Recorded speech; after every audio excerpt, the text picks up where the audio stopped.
Good morning. Welcome to the Judicial Committee of the Privy Council, where today and tomorrow we are hearing appeals from the Court of Appeal of Trinidad and Tobago in the matter of Maharaj and others against the state. In 2001, the 9 appellants were convicted of the murder of Thakur Budram. This appeal concerns whether the Court of Appeal erred by refusing to admit fresh evidence that the principal prosecution witness had lied during the trial, and if so, whether the convictions of the appellant should be quashed in light of the fresh evidence. I'm Lord Lloyd Jones. I'm sitting today with Lord Sales. Good morning. Lord Burrows. Good morning. Lady Rose. Good morning. And Dame Julian McCare. Good morning. The appellants are represented by Edward Fitzgerald, Queen's Counsel, Amanda Clift Matthews, Jagedo Singh, Karina Singh, and Sunish Singh. The respondent is represented by Tom Poole, Queen's Counsel, and Hannah Fry. Mr. Fitzgerald. Yes. My lords, my ladies, in this appeal, I hope the board has received 2 additional notes in which we've sought to identify paragraph by paragraph the errors of the Court of Appeal's approach. Did the board receive those yesterday? Yes. Yes. I think one on Thursday and one yesterday. My lord, then the course I propose to take is first of all to summarise the history of the case and how the new evidence emerged and something of its significance against the background of the case at trial. Then to identify where we respectfully submit that the Court of Appeal went wrong and go through our notes as to where the Court of Appeal reached the wrong inferences, where they adopted the wrong approach to new evidence. And finally, our ground 1, that is that you simply look at the whole history and ask, and the court asks itself, in the light of all that is now known, can the verdict be safe? And we say that they failed to do that. And then finally, I'll go through and develop the case by reference to the case law. My lords, so if I can, my lords, my ladies, can I start with with an opening summary? Much of this is set out in the case, but I do need, first of all, to set the nature of the case against the appellants. The prosecution's case depended almost entirely on the evidence of Junior Grandison, which is set out in our case at 1.1, which you have at 2502. Now, there are a number of reasons why we submit that Grandison was an inherently unreliable witness from the start. The first reason is that Grandison, from the time of his arrest in February 1998, faced a number of very serious charges. Now, those are set out in the Statement of Facts and Issues at 8.7, and they're also set out in the supplementary record at pages 2344 to 2345. They included 2 charges of murder, a charge of attempted murder, charges of possession of ammunition, charges of robbery, and of wounding with intent. So he had every incentive to lie and fabricate a case in order to ingratiate himself with the authorities by providing evidence against the appellants. And in fact, as a result of him giving evidence, the charges on all those matters were not proceeded with. The murder and the attempted murder charges were discontinued just before he gave evidence. You have that in the SFI at 8.11 at page 2459. The robbery and wounding charges appear to have been discontinued at some later stage after the trial.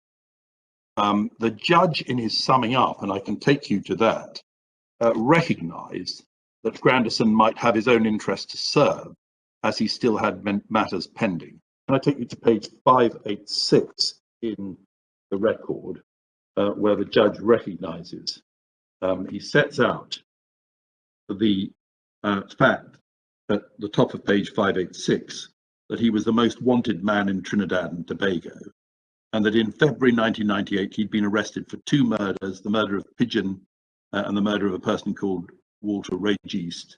You've heard a lot about it, been charged for several offences: attempted murder, shooting at the police, firearm-related offences. Some of these cases we've heard are discontinued, that is, came to an end for one reason or another. What is still clear is that he remains in custody because he has matters pending. So he gave evidence with the threat of prosecution over him, because some of them had not been discontinued. And the judge recognised that that made his evidence dangerous to rely on and inherently capable of being unreliable.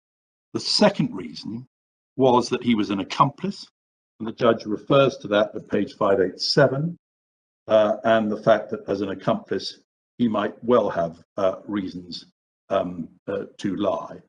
We do make the point, and it's a point that he makes in the recordings, that he was never cautioned in relation to his involvement in this offence, and he was never charged. And he makes the point, a telling point, the court may think, if my account was so true, why was I never charged or given an immunity? And he says the reason is the police knew that I was lying. Now, finally, Grandison's case included that classic staple of fabricated evidence. That's to say, the alleged confessions made to him in prison by the appellants. They are set out in the SFI, the Statement of Facts and Issues, at 8.7 to 8.9, and saying that admissions were made to him in prison by his co-defendants, by his alleged accomplices. Now, we say that that again is a highly dangerous form of evidence to rely on. And if I can just give the board the reference, we deal in the touchstones of unreliability at volume 5, page 1818, with a series of reasons why the recordings should have been regarded as reliable, insofar as they pointed to the untruthfulness in Grandison's trial. That document starts at page 1809 in volume 5, the touchstones of the untruthfulness, and we've set them out there. But if I can just draw attention to the one that's of relevance at this stage, it's at 1818, number 12. The alleged prison confessions have all the hallmarks of invented cell confessions fabricated by a fellow prisoner. And the board, in the cases of Pringle and Benedetto, which we've set out at the bottom there, have warned against the dangers of that kind of evidence. He confessed to me, he admitted to me in prison, by someone facing charges and, in fact, in this case, obviously being let off charges. And we do refer you to the entirety of the judgment of McHugh in the Pollitt case about the fact that these kind of prison witnesses are, first of all, very unreliable, and secondly, often very convincing, because they are skilled liars, because they're skilled at manipulating the system. Now, all those things are from the start. Now, the prosecution and the Court of Appeal suggests that one starts with a rock-solid case on which the jury convicted.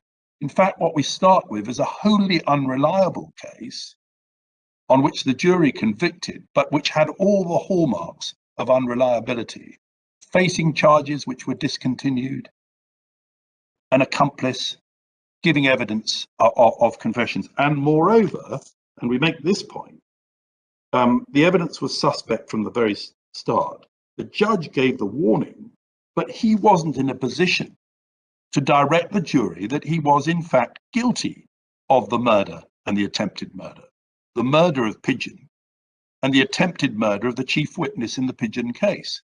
But in the transcripts, he admits it. He admits in gory detail how he murdered Pigeon and he begged for his life, and how he then murdered the witness in that case. Now, had that been known at the time, the judge's direction would have had to include, this is a self-confessed murderer and attempted murderer, and you have to treat his evidence with the greatest caution for that reason. Now, he denied in his evidence that at trial that he was responsible for killing Pigeon, although he made some rather equivocal statements later on.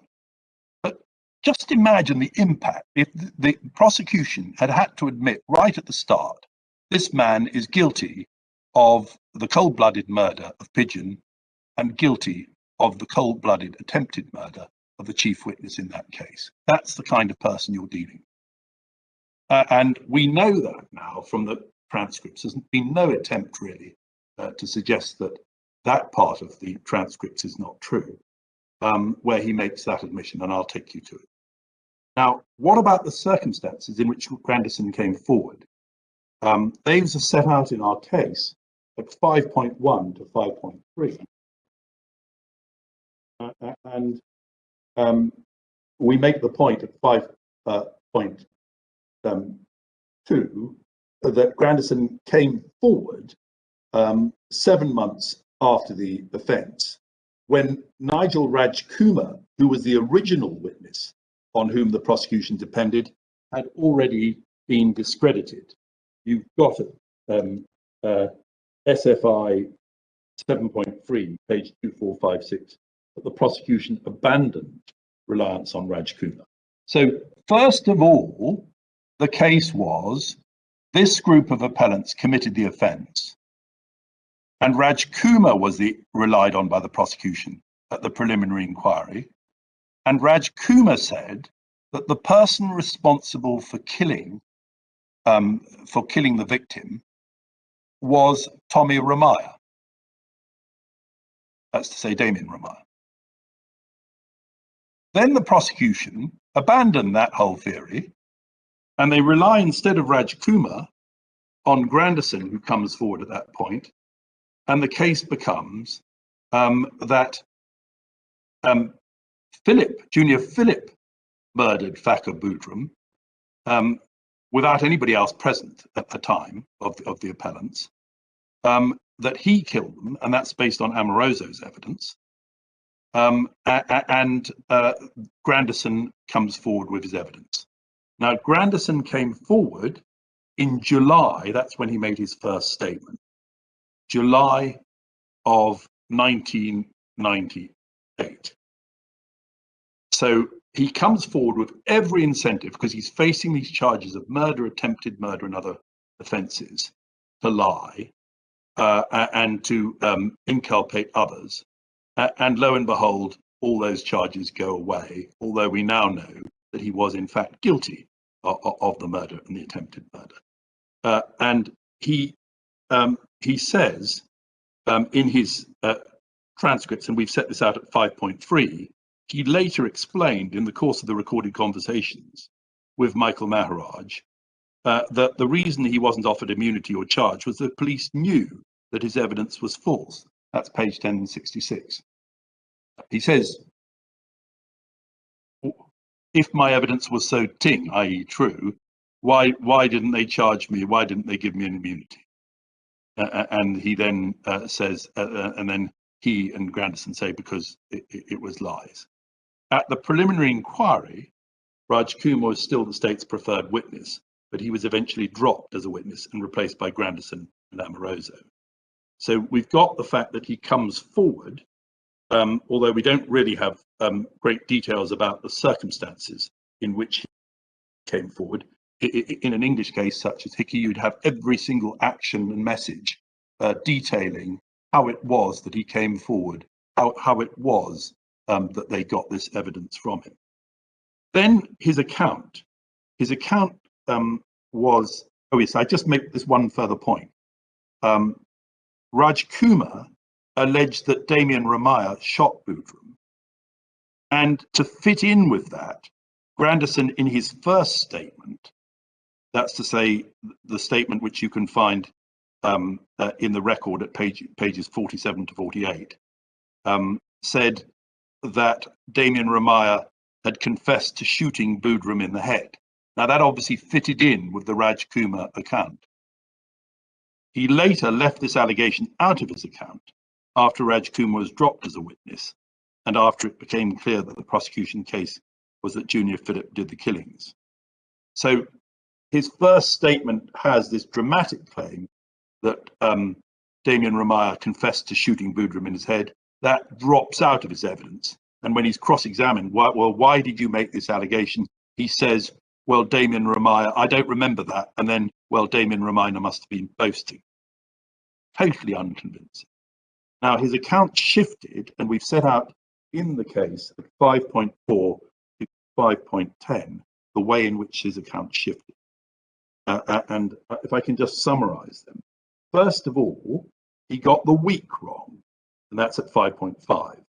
In his first statement, he said it was the last week of the year, and then Donna Mae Tom, the police officer, had to rush back and get him to change that to the last week before Christmas. And that's set out in the case at 5.5. Then he got the day of the kidnapping wrong. In July 1998, he claimed it was Friday. Then he had to eventually agree, and he maintained that in his statements at the preliminary inquiry. He stood by that claim repeatedly, see 5.6. When it was revealed to him that Boodram was kidnapped on Saturday, he changed his account to Saturday.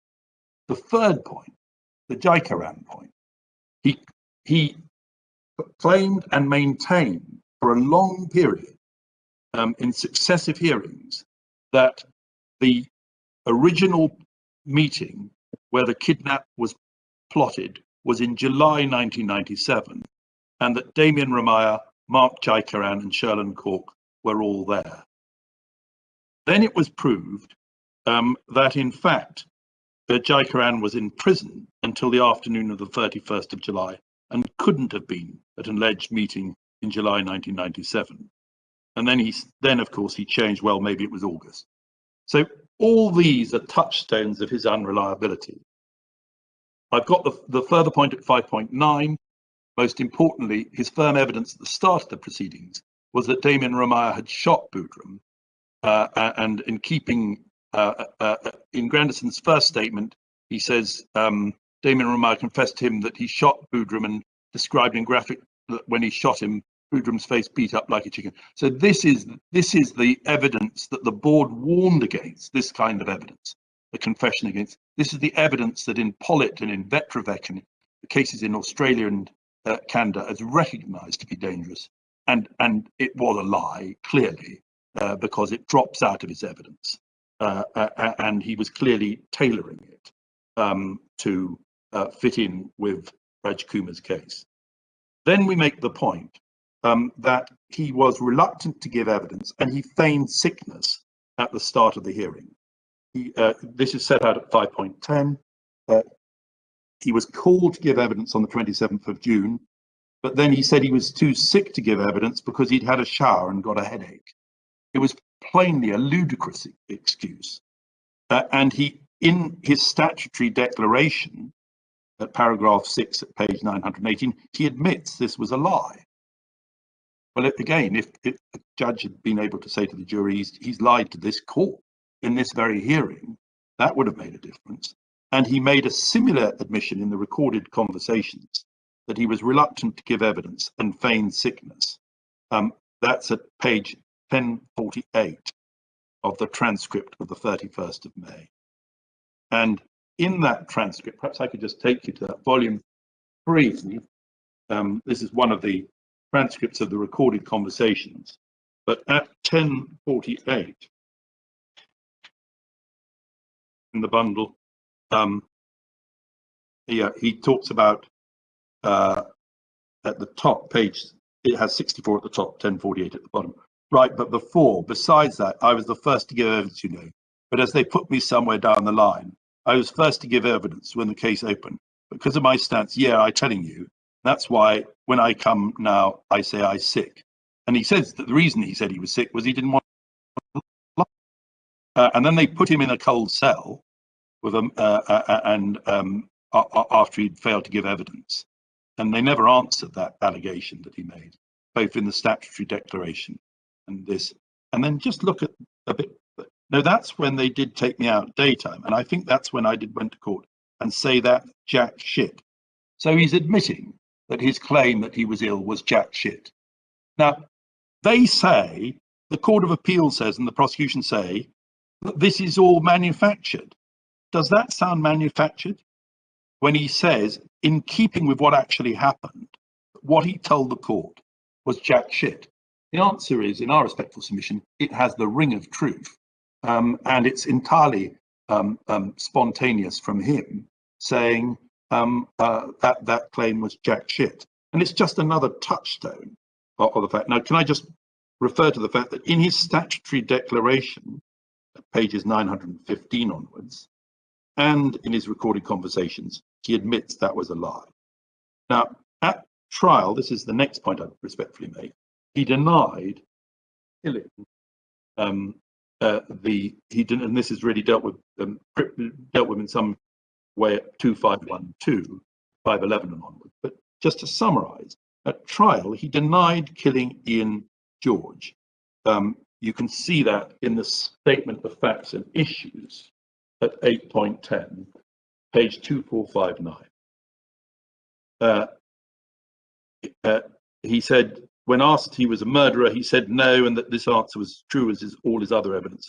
He said he had never killed anyone. And when it was put to him, did he kill Pigeon? He said no. I can give you the references to where he says he didn't kill him, but they are at page 308 to 309. It was put to him in the record, did you kill Ian Pigeon? He said no. And at 314 to 315, it was put to him, and he said no. And we've dealt with that in the case at 512 to 513. But so he denied killing Pigeon, but we now know that he did kill Pigeon because he admits it in graphic and sordid detail in the transcripts, which he gives a heartless, cynical, and graphic description of the killings. Can I just take you to that at 986 in the transcript, 986, where he, so that's in the recorded transcripts. And this, the Court of Appeal simply doesn't address this or deal with it at all. They leave it absolutely out of their analysis.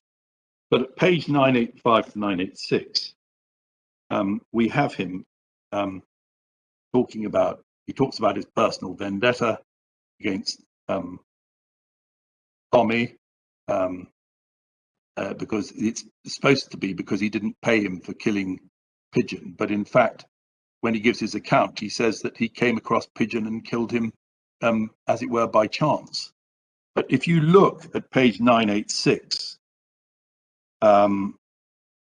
he says he deals there with the background, and then he says at an honest, yes, I'm so sorry, I'm just trying to find the exact passage where he admits the murder.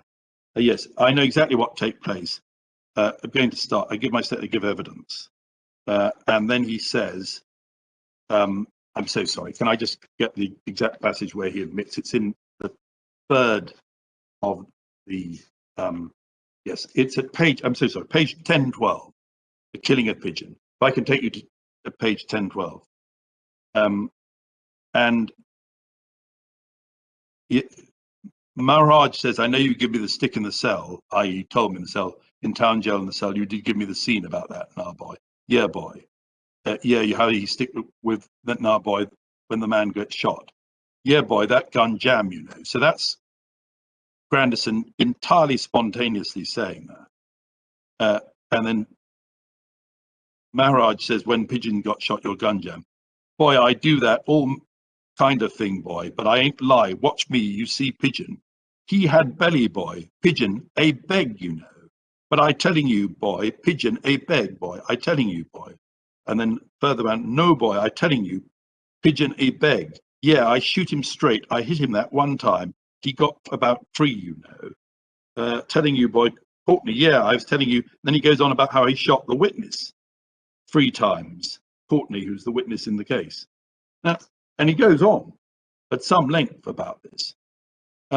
So we do respectfully submit, one, this totally falsifies the suggestion that this is all a concoction and a fabrication. Why would he, if this was a concoction and a fabrication, which might be used in court, be volunteering his cold-blooded murder and attempted murder of Pigeon and the chief witness? Why would he? And it has the ring of truth that this is someone who doesn't think he's being tape recorded, who is talking to another, as it were, member of the criminal underworld and boasting about a murder he's committed. Now, how can it be said that he's been coerced when you read those words, or that he's only saying it because Maharaj suggests it? He's giving his own voluntary, spontaneous account of a brutal murder which he undoubtedly committed and which, for some unknown reason, was discontinued against him. Now, the Grandison account, then if we go on at paragraph 6, I'm so sorry, I gave you the wrong reference to the admission that you've now got where the admission is. The Grandison account and the Amoroso account. What we respectfully submit is that the Grandison account, this is a case at 5.14, the Grandison account was that the appellants were all involved in planning the kidnap. The Amoroso account is that someone completely different, not even mentioned by Grandison, that's to say Philip, was the person who did the killing. And we've set it out in the case at 5.40 to 5.50.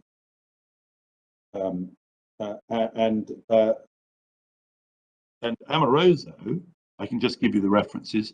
Amoroso's evidence is summarized in the SFI, paras 6.1 to 6.2, pages 2454 to 2455. And Amoroso didn't allege that any of the appellants were present at the shooting. He only mentioned that Leslie Huggins was present with Philip at a stage before the shooting. That's Leslie Huggins, one of the appellants. He doesn't mention any of the others at all. His evidence at trial is summarized at part 9 of the SFI, 2461 to 2462. So now, what did Grandison say at trial? What he said at trial is set out in part 8. And he said he was present when they drove to the scene to plan it, and he was present at the first stages of the kidnap. At trial, he denied killing Pigeon, though he later suggested he may have played some part. He agreed that charges against him, including for the murder of Ian Pigeon, had been dropped. See SFI at 8.11. He was cross-examined on a number of matters. Firstly, can I just summarize them? He was cross-examined about, this is in the SFI, he was cross-examined about the meeting in July. That's at 8.13 of the SFI at 2460. He was cross-examined about his errors about the dates of the kidnapping. That's 8.14. And he was cross-examined about the error that he made about the kidnapping being on a Friday when it was in fact on a Saturday. And then you have at 8.16, the claim that Tommy Ramaya had made the confession to him is summarized in the SFI. When his witness statement was read to him, originally he said, "I never said that." Then he said, "Oh, I did say that." Well, he must have been boasting. At 8.17, in the SFI, you'll see the thing about the personal driver, which does become quite important because he says there that he was driven to the case. So it's driven to the scene of the kidnapping. And indeed, he said that in some detail. You can look at you look at the record at pages 241 to 242. You'll see him saying, in answer to questions by Mr. Timothy Castle QC, top of page 241, I followed in a gallant with a personal driver. And Mr. Castle says, was your personal driver? I'm not going to ask you, he was your personal driver. He was outside of the meeting, sir. And then again, Mr. Castle at the top of page 242, when you were driving along with your personal driver, did you go to the same place? Yes, I followed him behind him, sir. Now, so it was a feature of his case and he was cross-examined about it. But as the board now knows from the audio recordings, he admitted then that the driver was non-existent. He described him as a ghost. So if we look at the audio recordings at page 1064, page 1064 in volume 3,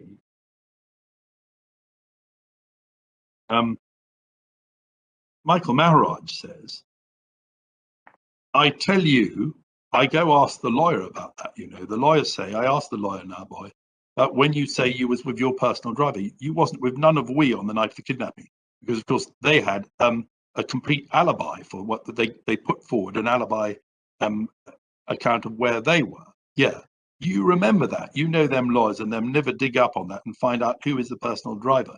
And Granderson volunteers a ghost. Now, with great respect to the Court of Appeal, that must be an admission that the person, this personal driver who he was talking about at the trial, didn't exist. He was a ghost. And then there's a lot of stuff about how useless the defense lawyers were not to have, as it were, penetrated that. But it all has the ring of truth, that he is not someone who is being coerced. He is someone who is an equal partner, an equal person to Maharaj, and who volunteers there, not surprisingly, that this was that it was a ghost. Again, another lie nailed in the recordings, which would have been of some influence of the jury. This was a complete lie. He invented this account. Now, after the conviction of the appellants in 2001, Granderson remained in the witness protection program until 2010. And during that period, after the conviction in 2001, it would appear that all further charges were dropped against him. You can see that the judge is saying that he's still facing charges. But we know, and we know this from the petition on the last occasion, that the charges were dropped. We don't know exactly when. But he was in the witness protection program. Now, one of the questions the Court of Appeal asks is, why would he not come forward sooner? The answer is, and he gives it in the statutory declaration, paragraph 9, page 919. The answer is, he was still in the witness protection program. He was benefiting from the program. And you can see that later on, one of his complaints to the police is that they hadn't kept a deal to buy him a flat. This is someone who exploits everybody, who lies to everybody, who makes use of everybody. And he was exploiting the fact that he was in the witness protection program rather than serving a sentence for the murder he'd committed. And so the answer, why didn't he come forward sooner, is because he was in, and he actually says that's the reason in his statutory declaration, paragraph 9, page 919. He made contact with Michael Maharaj in 2011, and Michael Maharaj's evidence is that Granderson made contact with him in 2011 through Papa Willie. You can see that, firstly, it's dealt with in the SFI at 16.2. That's at page 2465. But you can also see his evidence in the record at volume 4, page 1310, where he says, when he's giving evidence, that he made contact through Papa Willie. Papa Willie actually contacted him. Page 1310. What happened when you called Papa Willie? That's at line 20. He told me that Grandison wanted to come forward, say he'd lie and thing, if I would like to talk to him. Now, you can see the picture. There is Grandison, who has voluntarily come out of the witness protection program, presumably because he didn't like the restrictions, reaching out and saying, I want to talk to you. Now, it's quite true that Grandison says they were also contacting me. Well, of course they were. If the chap says, I'm going to come forward and admit I'm lying, you would contact him and say, well, please hurry up and do it. You would say, go to a priest. You would say, go to a lawyer. What's wrong with that? That's how miscarriages of justice get exposed, just like the Bridgewater 4 case. That's what happened. The witness, Sinton, was approached and admitted that he lied. Here, this person's admitting that he lied and inviting contact. So what the Court of Appeal presents as something incredibly sinister, looked at from another point of view, is something entirely understandable. They knew he'd lied against them at trial. The evidence is now clear. And they therefore were pressing him, go and put this right. And Maharaj was entirely frank. He said, yes, I told him to go to a priest, because that's what happened in the case of Pedro. Yes, I told him to go to a lawyer, and he did go to the lawyer. And then we have the April 2011 recorded conversation. Michael Maharaj records a conversation with Grandison in April 2011. So around this time, before the statutory declaration, and it's clear that it was before the statutory declaration because Michael Maharaj says that. And during that recorded conversation, Grandison effectively admitted to lying at trial. Can I just show you that? If you go to page 985 in volume 3,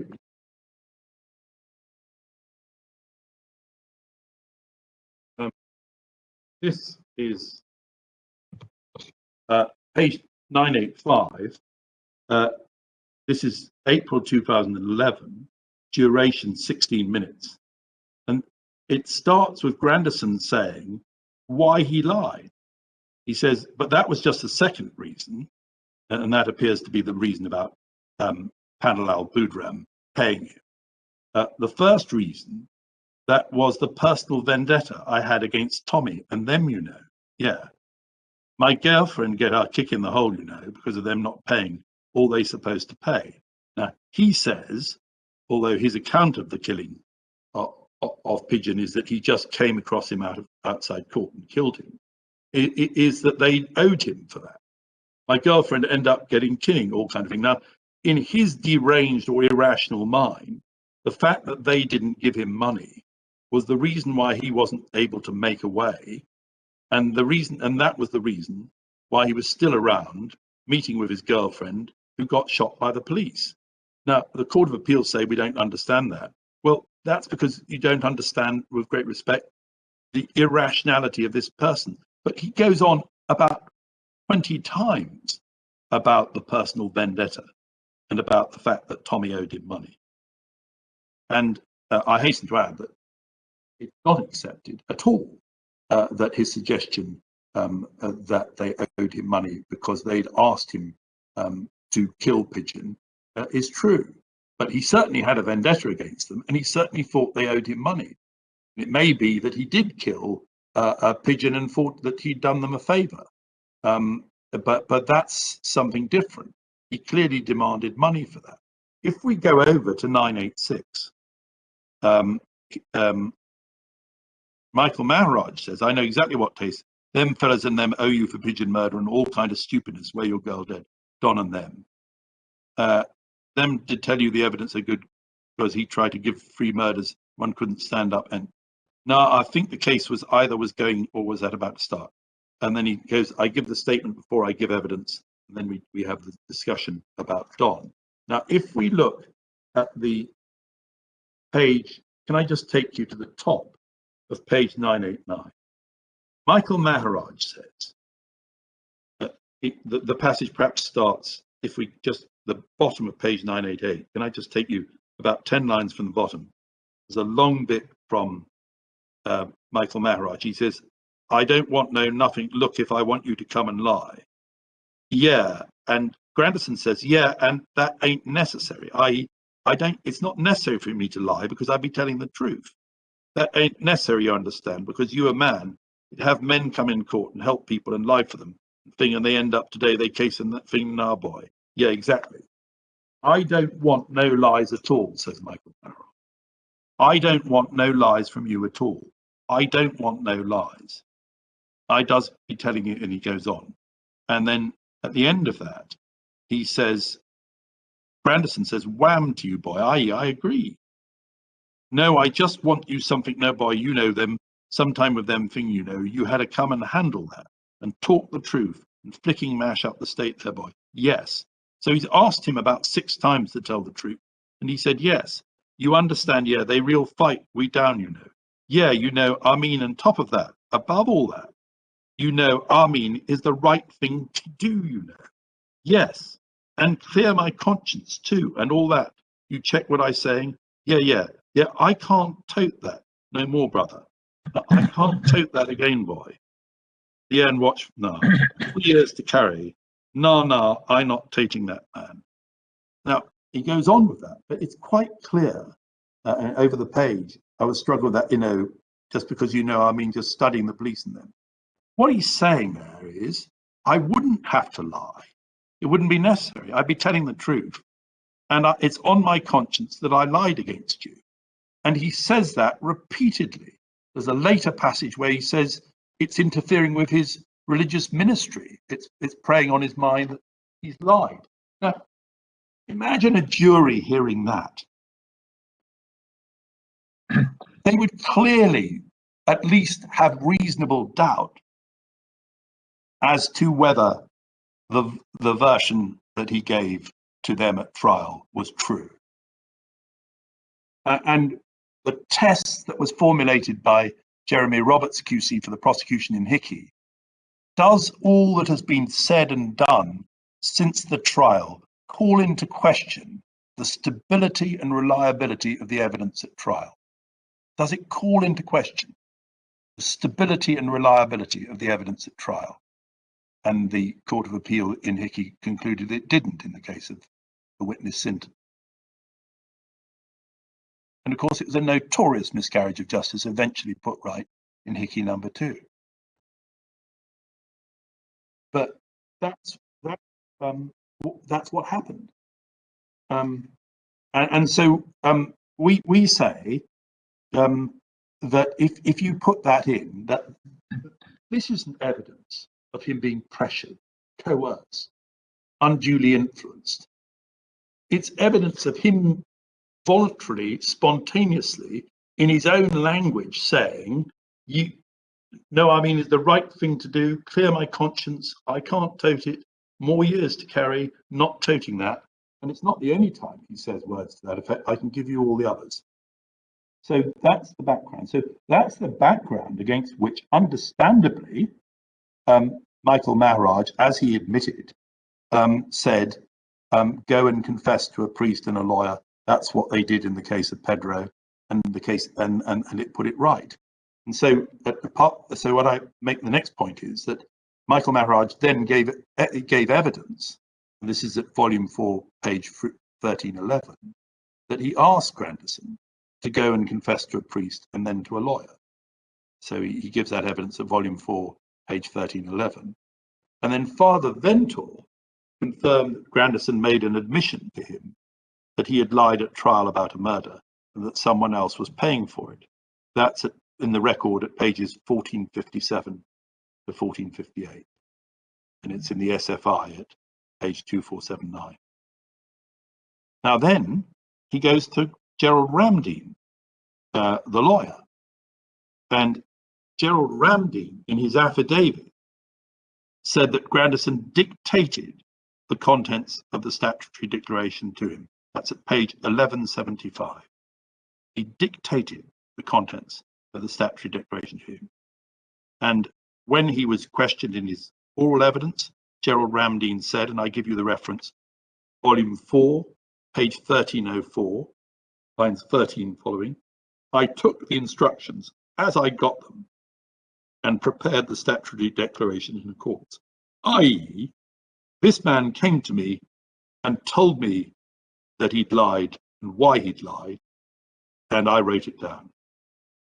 In his affidavit, Gerald Ramdeen made clear that Grandison had told him, and this is at volume 4, page 1175, the reason he wished to confess was solely because he could no longer live with the guilt of knowing that as a result of his false testimony, persons would spend the rest of their lives incarcerated. So that's what he told Gerald Ramdeen, that's what Gerald Ramdeen set down, and that's what's in the statutory declaration. Gerald Ramdeen asked Grandison if he was threatened or influenced in any way, and Grandison denied that he had been. That's in the affidavit, volume 4, page 1175, paragraph 7. So that's what Gerald Ramdeen says. And then we come to the statutory declaration that is made and that is as a result of that. And we have that in volume 3 at page 915 following. And I won't go through it in the greatest of detail, but you'll see this is detailed, and Ramdeen's evidence was he dictated the contents to me. And if one looks at page, he sets out he was the main witness. At page 916, paragraph 4, in 1997, I was wanted by the police. I was termed the most wanted person.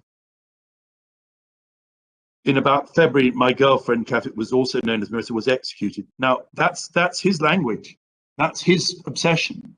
She was executed. He gave evidence of that in the coroner's inquest against the police, and then he surrenders himself. Having been charged, I was taken into custody. I was placed in the first cell in the block in Panellam, but also called on was being held in the first cell in the South Wing. And there's evidence from the prison commissioner that they would have been able to communicate, contrary to what he later says. At this time, the preliminary inquiry into the murder was in progress. Men charged, main witness was Raj Kumar. Panellam communicated and informed me was the main witness had been discredited, and that's true. He'd given evidence about he gave evidence about 3 murders, and it was palpably clear that he was lying about one of them, so the prosecution couldn't rely on it.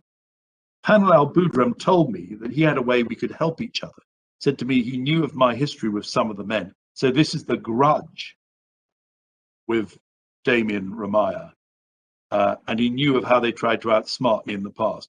He said he did not like how the men had treated me. So it's not as an altruistic thing, it's exploiting the fact that he's got a grudge. His plan should give evidence and cause trouble. Now, of course, Panelal Budram is exploiting his weakness, and you can see at 917 Roman 8, he then explains he was given the information. Roman 8 at the bottom of 917, the evidence that I gave about there being a plan to kidnap was suggested in the presence of Appellant number was untrue. There was no such plan discussed. I concocted the meeting at this time in order to implicate in particular Appellant number 3. Now, who's Appellant number 3? It's Damien Ramaya. And over again, he voluntarily says he had a grudge against Damien Ramaya. So that's his, and again, evidence of motive is not hearsay. If someone confesses to someone else, my motive is because I had it in for Damien Ramaya, that's admissible. And he says that in the very first tape, the reason was that I had it in for Damien Ramaya. He says it in the statutory declaration. The jury had known that he admitted that he had a personal vendetta against Damien Ramaya, as this court knows, that would inevitably have made it. And then he deals with the trial at paragraph 6, and he says that he pretended he was sick. We now know that he did pretend he was sick, and that it was a pretense. And then over the page, he says he was left in a cold cell. He made that allegation. It's never been refuted. And then he talks about his conscience starting to bother him at paragraph 8. And then he talks about confessing to Father Ventor because he didn't want to confess to his normal pastor because they knew the commissioner. That's not invented. That's obviously detail about his normal pastor being close to the former commissioner of police. And then he talks about, that's true. Then he talks about contacting Gerald Ramdeen, and he understands the consequences of making it. Now, we know that there was then press publicity about the statutory declaration, and eventually the president, after a full investigation in 2014, referred the case back to the Court of Appeal. But unbeknownst to us until the very late stages of the appeal, when the prosecution revealed it, Grandison had made a statement to police officer Ned, claiming that he'd been pressured into making the statutory declaration. You have that at page 955, so 957 onwards, the statement. He suggests at the bottom of page 957 that he was pressured. They tried to persuade him.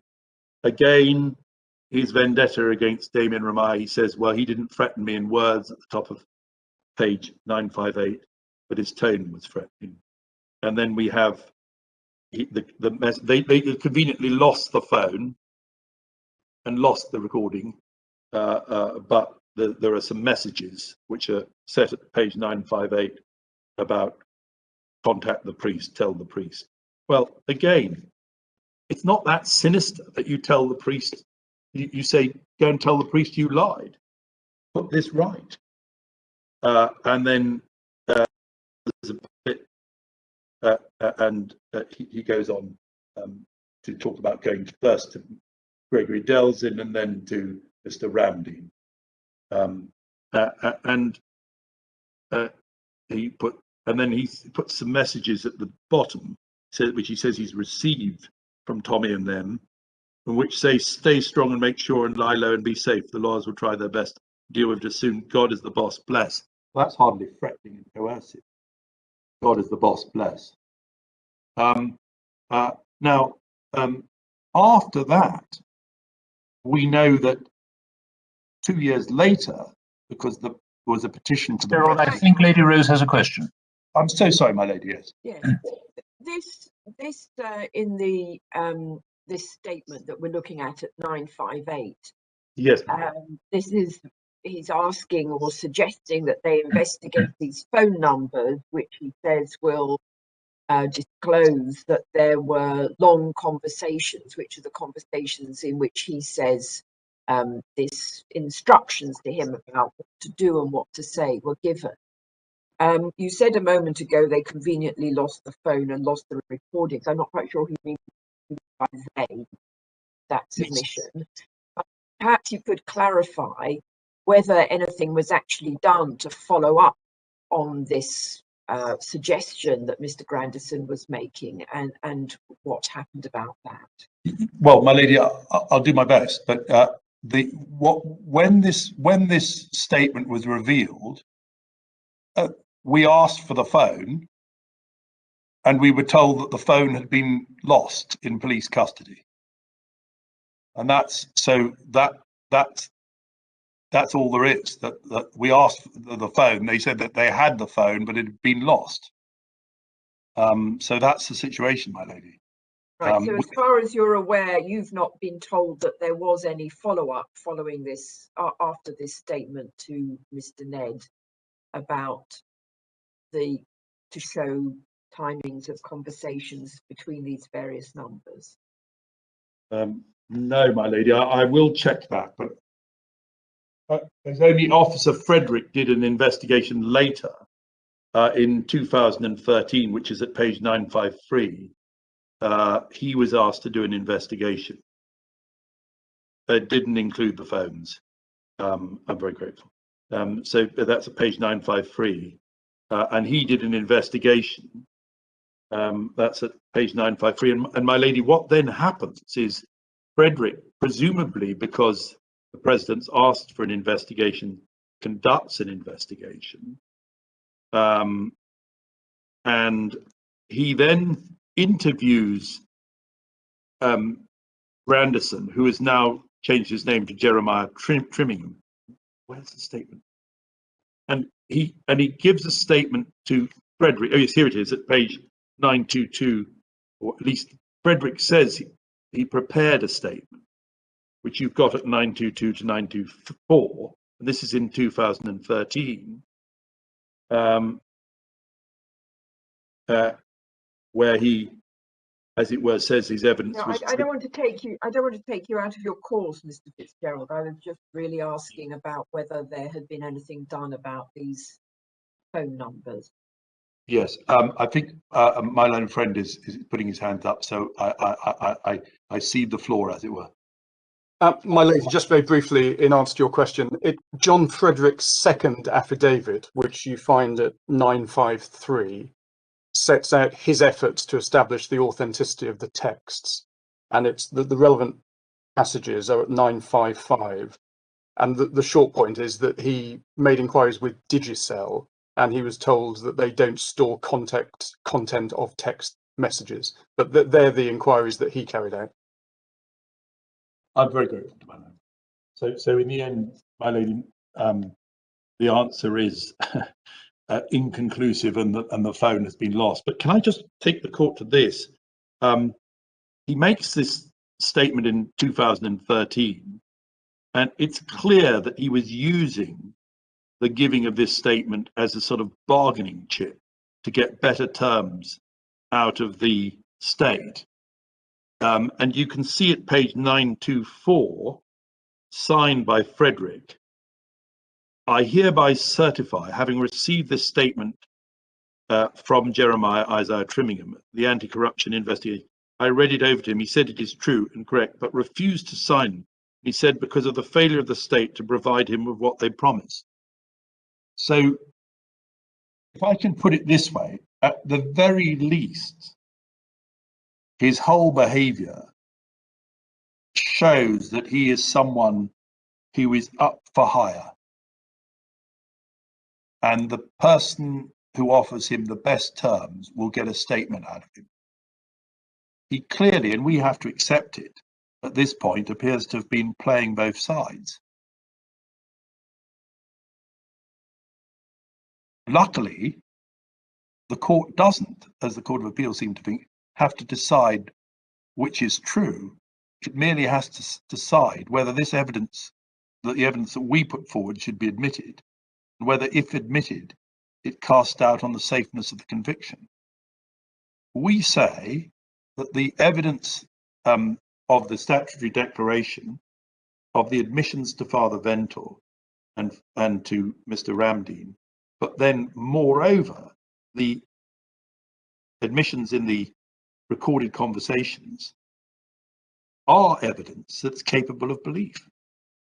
Firstly, it's capable of belief that Grandison made those statements, although the prosecution sought strenuously to resist that inference and put up every possible handicap to us establishing that at the Court of Appeal. And finally, the Court of Appeal just ruled, and we say inevitably ruled, that it was obvious that it was Grandison. Chap who calls himself Grando throughout and talks rat, and that's the nickname of Maharaj. Page after page, hour after hour, he's obviously Grandison, and his voice was recognised by Gillian St. Clair, who was accepted as a witness of truth in that respect. But then you get those further. Yes, he makes one claim in that, just in the unsigned statement. He says he couldn't have spoken to Panalal Budram because he was in a different part of the prison.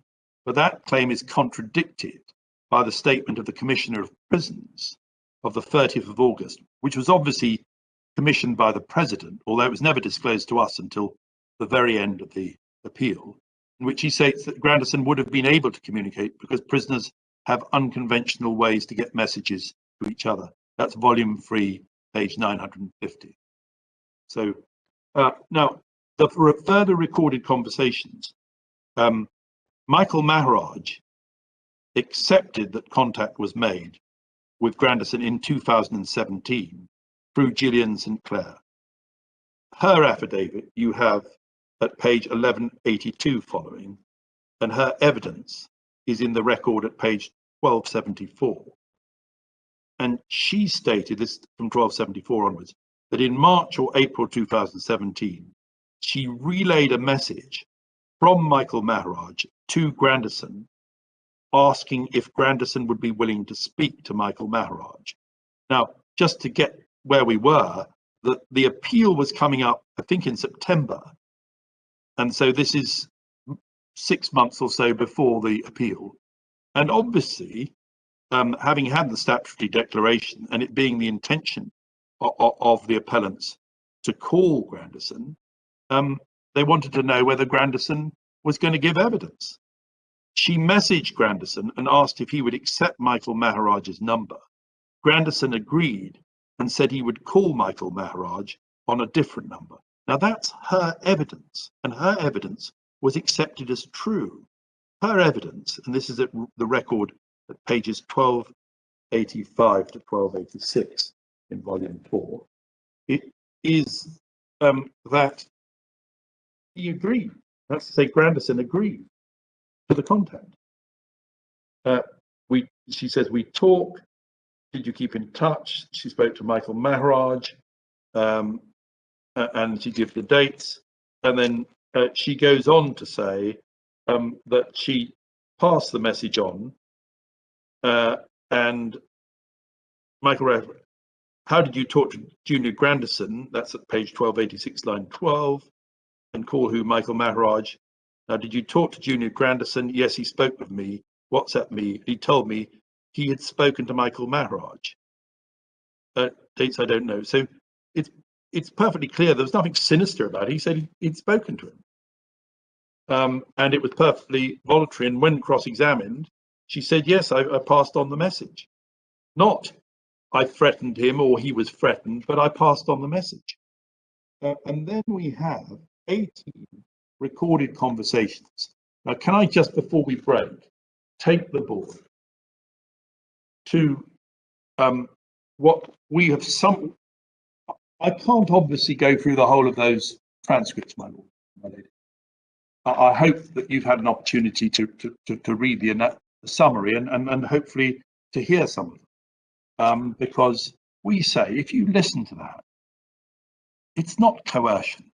It's two old lags exchanging extremely unsavory views in an informal way, but obviously there's an insistent purpose behind it, because Michael Maharaj, firstly, he's hoping that Grandison will come and give evidence sworn evidence to the court in accordance with his statutory declaration. He has no idea that he signed a retraction statement in 2011. So he's saying, I think I need you, boy. We need you. We need you there to give the evidence, not to lie, but to tell the truth. And if I can just, we've set out at 1.3, in brief summary, the contents of Grandison's admissions, which were as follows. Firstly, he admitted that he lied at trial. Can I just take you to what we say are some of the high points where he admits he lied? At page 989, I've already taken you to that, but just to remind you, after Michael Maharaj says, please tell the truth, he says that it's the right thing to do to clear his conscience, etc. You've seen that. But that's the first thing. That can only be construed as an admission that it's troubling his conscience because he lied. In any event, a jury would be fully entitled and reasonable in drawing the inference that that's what that does mean. And we would respectfully submit to say that that's incapable of belief as a genuine admission that he lied is frankly irrational. If we then look at page 998,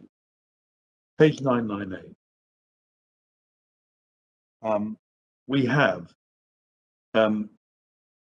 about a third of the way down. Yeah, Brenton, but between me and you, Rat, you know how I go. You know, police does all kind of thing when they come to court, do all kind of thing to ensure conviction against people is nothing new. Yeah, that's true. Yeah, and they will go, oh, how? Michael Maharaj, yeah, but what I can't understand, DPP Mark Mohammed, anybody with common sense, go know that after you get all the evidence in Grande, that fresh evidence boy, them just wanted a conviction against wee boy, them know you wasn't, them know your story was a lie.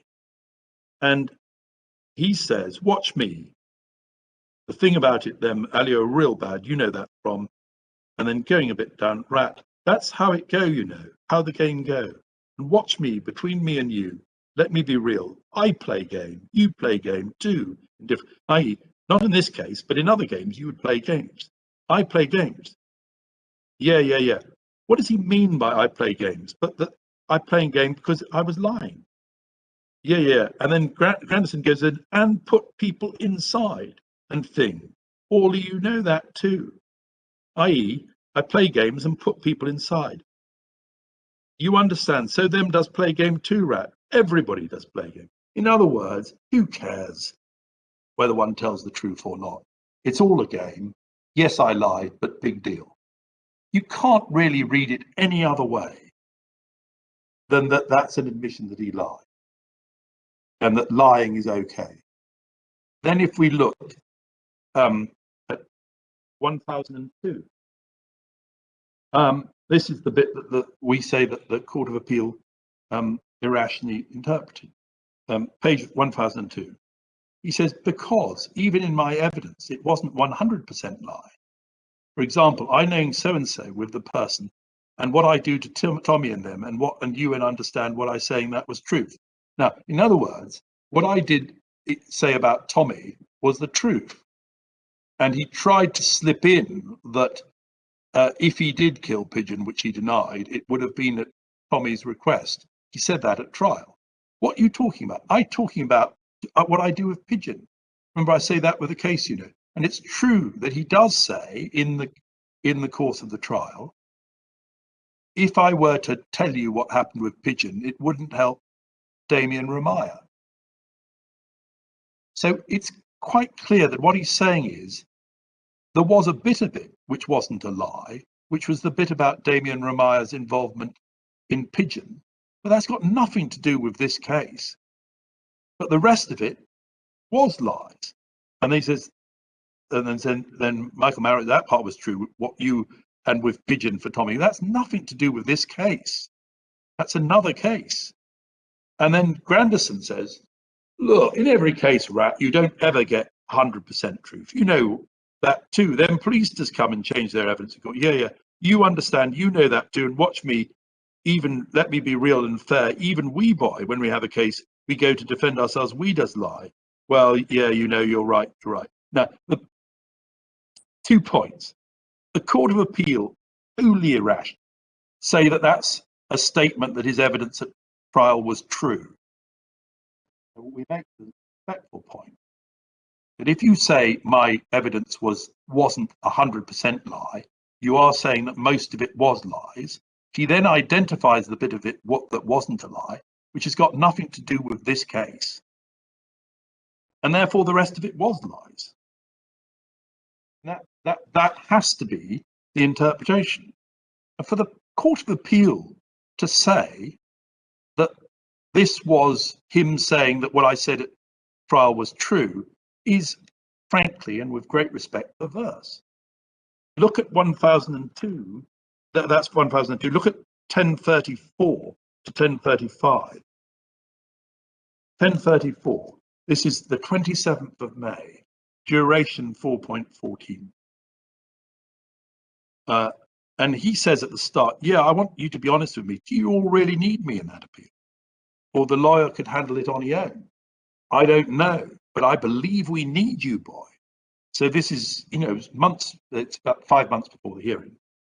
No, but you listening, boy, I believe we need you, because here, what at the end of the day, we're all concerned about you listening. You tell me you couldn't walk. You told me you couldn't walk with that. Now, what's he referring to? He's referring back to the 2011 conversation, probably others, where he said, I can't tote it. I can't walk with that. I can't carry it anymore. So he's not prompting him to lie. He's reminding him of what he told him back in 2011. I can't walk with it. I can't tote it.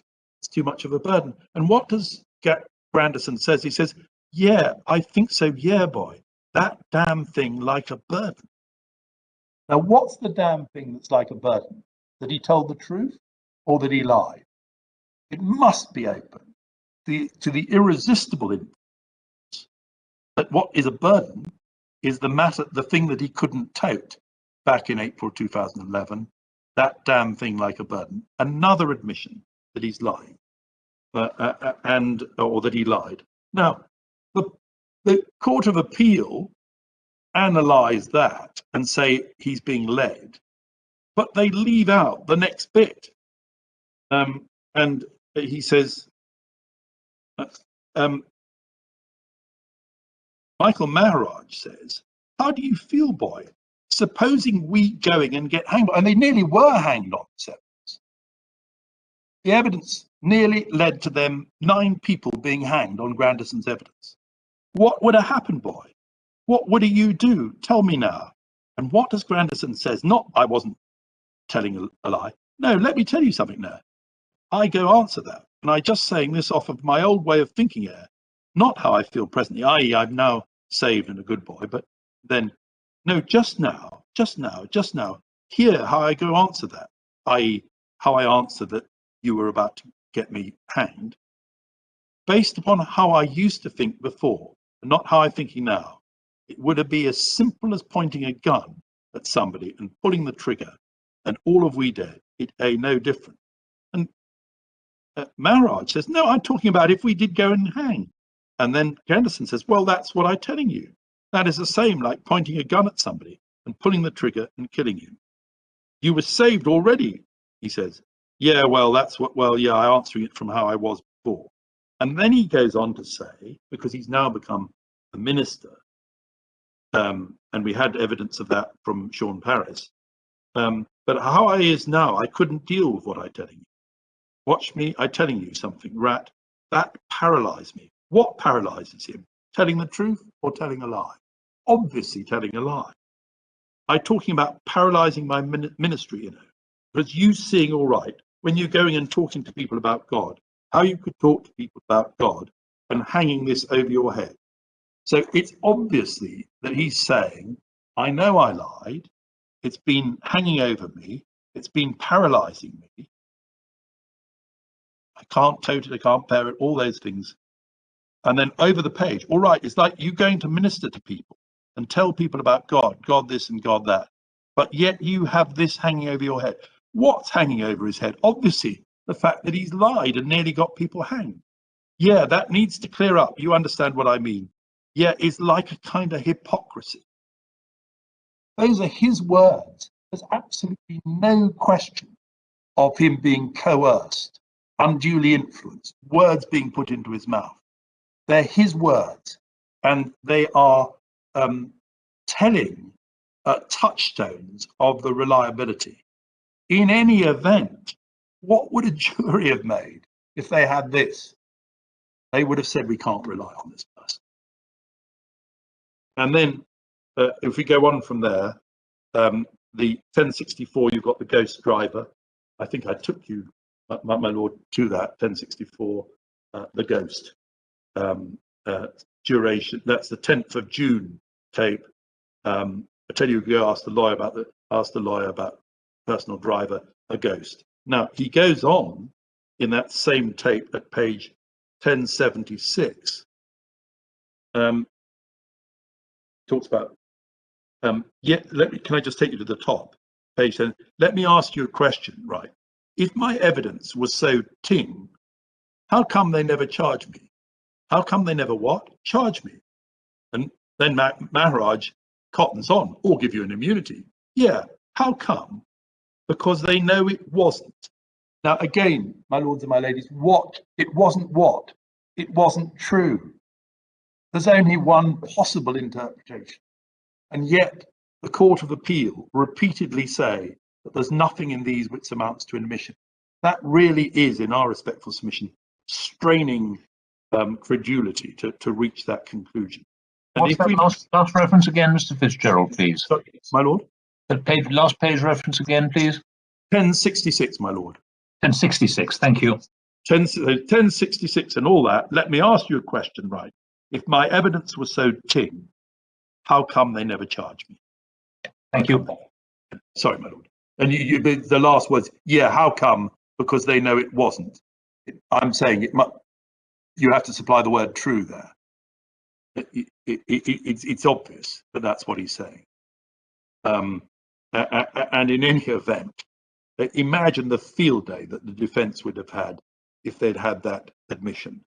1080. Now, it said, oh, well, how could it possibly be believed that Don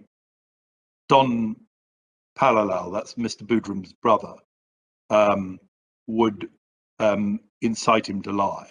Well, that's what Granderson says he did in this tape, voluntarily and in his own words, the 28th of June 2017. And he's very indignant that he wasn't paid. He says at the top,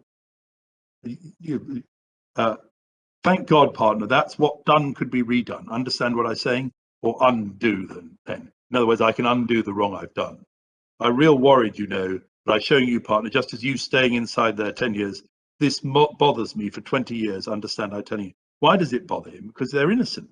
Partner, here what's my concern. Watch me, you never find out that thing about Chico Boy. And then we go on. He's asked by Michael Maharaj at the bottom of page 1080, but what I'm saying, Don and them ever give you money at all? No, boy. He play you game again. He was always playing games. Yeah, but he promise you something or what? Boy, hear what go on. I decide here what going on. You know what I do, yeah. You understand. I decide, right, I could eat a food. You understand what I'm saying? And Michael Maharaj said that what that meant by eat a food was I could take, as it were, a bribe from him. I could eat a food. You understand what I'm saying? Yeah, them fellas on shit. And then JG, boy, watch me. When I try between me and you, them fellas real wicked, yes. When I try to get something from he, because he promised me something, you know. So there he's saying that Panalal Boodram promised him something, obviously payment, and then didn't pay. Because we see later on, he told the police, the man told the police and make it look like somehow I trying to extort them. So he said that when he asked for money, because they promised him money, the guy reported him to the police. So he told the police you calling him and asking him for money, but I know, people know that, police know that, how them know that. Not he call and tell them whatever he tell them that story. And then at the bottom, watch me, I swear on my life, I swear on my mother life, on my children life, everybody life, I never got no money from Don Boy, none of them. Michael Maharaj, so he just promised you. Yeah, and never keep promise. You understand what I'm saying? Now, that indignation is genuine. He's angry that he hasn't been paid. He's not being prompted, other than when he raises the question, were you paid? He's saying, I'm furious. I lied for them. They promised me money. I asked for my money. They reported me to the police. And they still owe me money. Never keep me promise. You understand what I was saying? So that's overwhelming evidence of a further motive. That's to say, he lied in order to get money from Panalal Boodram. And indeed, in his statutory declaration, he says that Panalal Boodram put him up to it. And let's reflect, who put Raj Kumar up to his lies? I mean, it's a pretty significant fact that the first witness for the prosecution, who gave incredibly detailed account of the kidnap and the murder, which looks incredibly convincing, because these kinds of witnesses are incredibly convincing, turned out to be a complete liar. The prosecution abandoned him, selected another liar, and mysteriously all the cases against him were then dropped. And then at 1088, my lords, there's a bit about he doesn't swear on the Bible, and Michael Maharaj says, I telling him, when you come to give evidence now, as a changed Christian now, you didn't swear on the Bible. So Michael Maharaj thought, well, he's supposed to be a changed Christian. Why didn't he swear on the Bible in the court? Yeah, I can't remember. I didn't swear. I have a thing you does do another option. So he then uses, because you done do your shit already.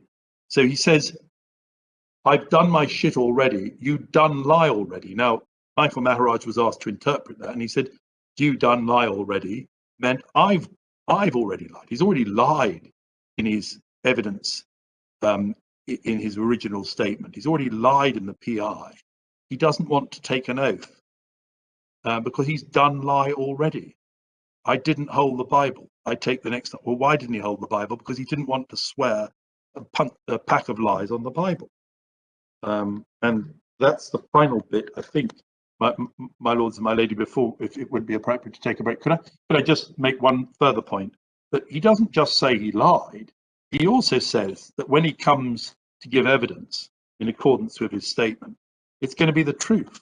And you've got that at 1056, where he says, this is on the 10th of June, I know I deliberately left breadcrumbs behind, i.e. signs that he was telling an untruth. And we know that he made blunders. There was a ghost, there was the Jaikaran July thing.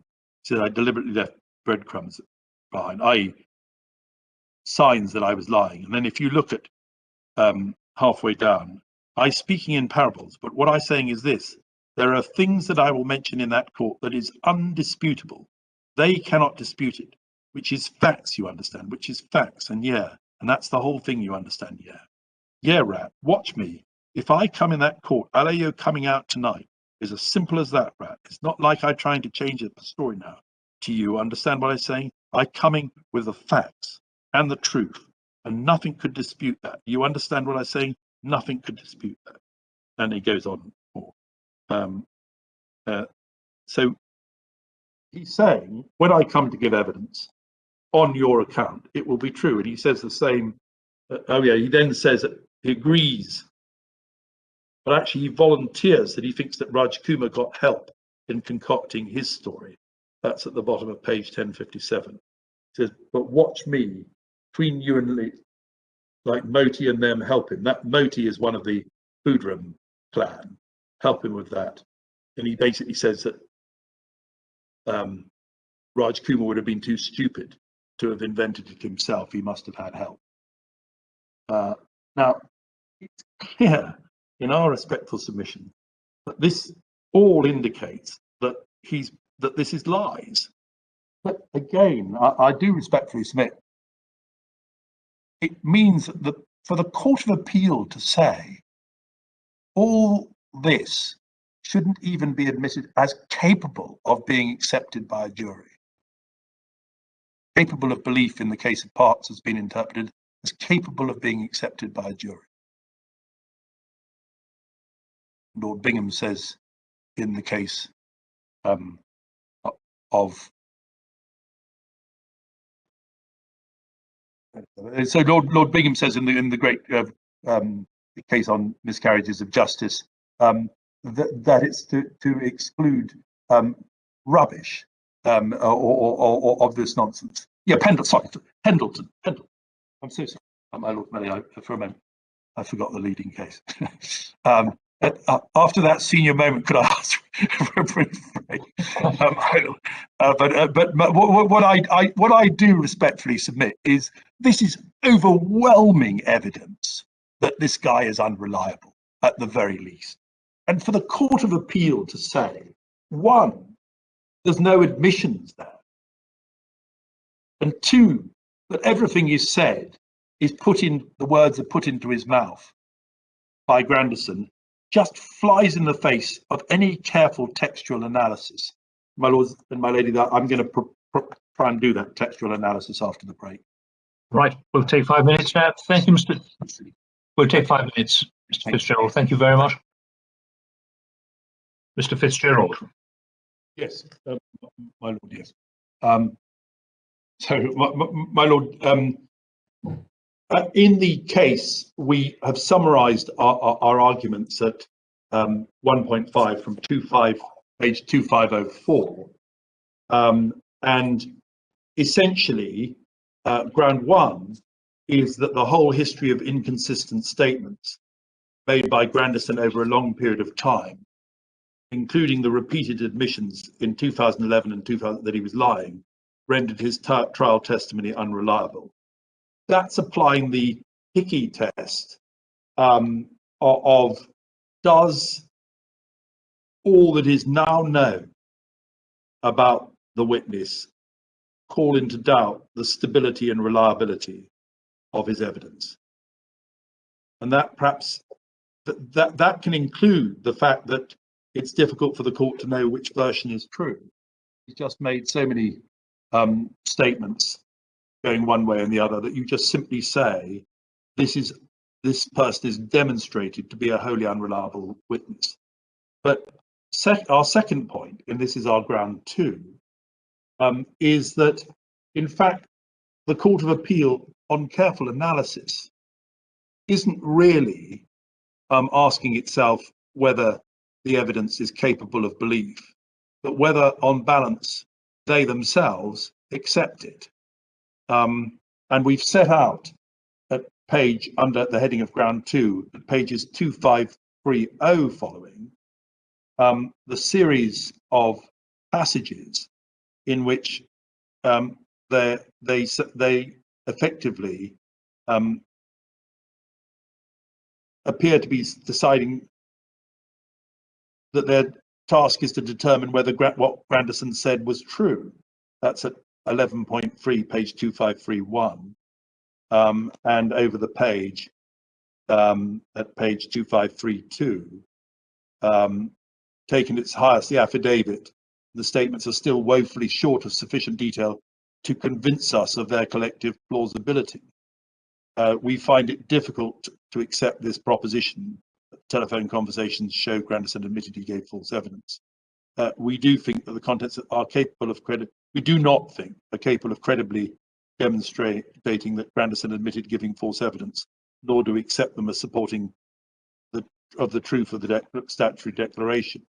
And just to remind the court, at 11.5, we've set out the test in parts, which is adopted by Lord Bingham also in Pendleton.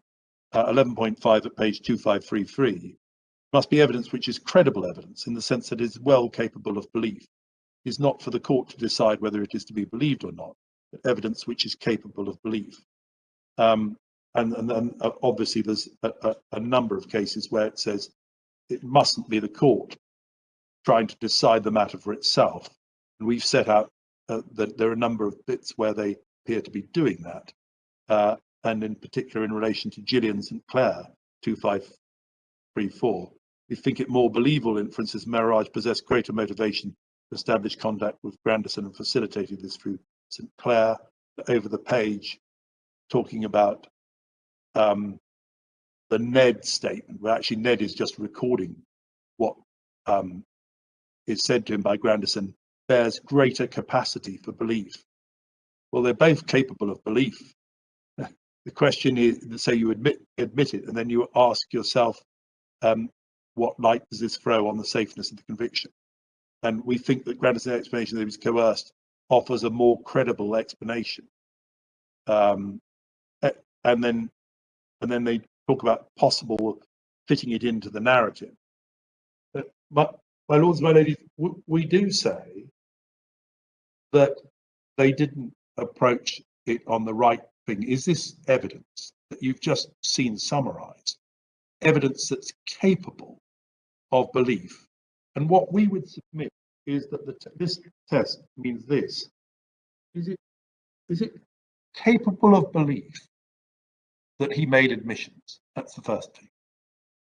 In his statutory declaration and in the recorded conversation, is it capable of belief that he did? And then secondly,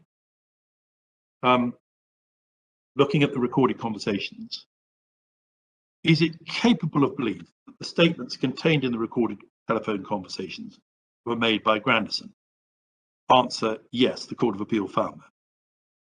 Secondly, is it capable of belief that they amount to admissions of fabricating his trial evidence and a further admission of responsibility for the murder of Pigeon? Answer, yes.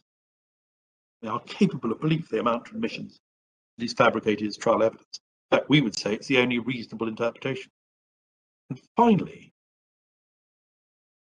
is it capable of belief that these admissions of fabrication and of the guilt of the murder of Pigeon are true and genuine?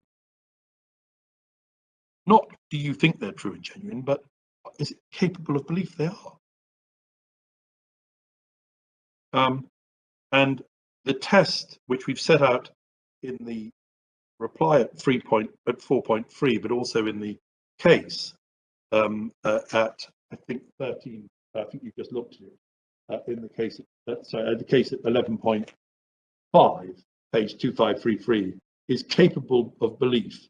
The sense that it is capable of belief, capable of being believed by a jury.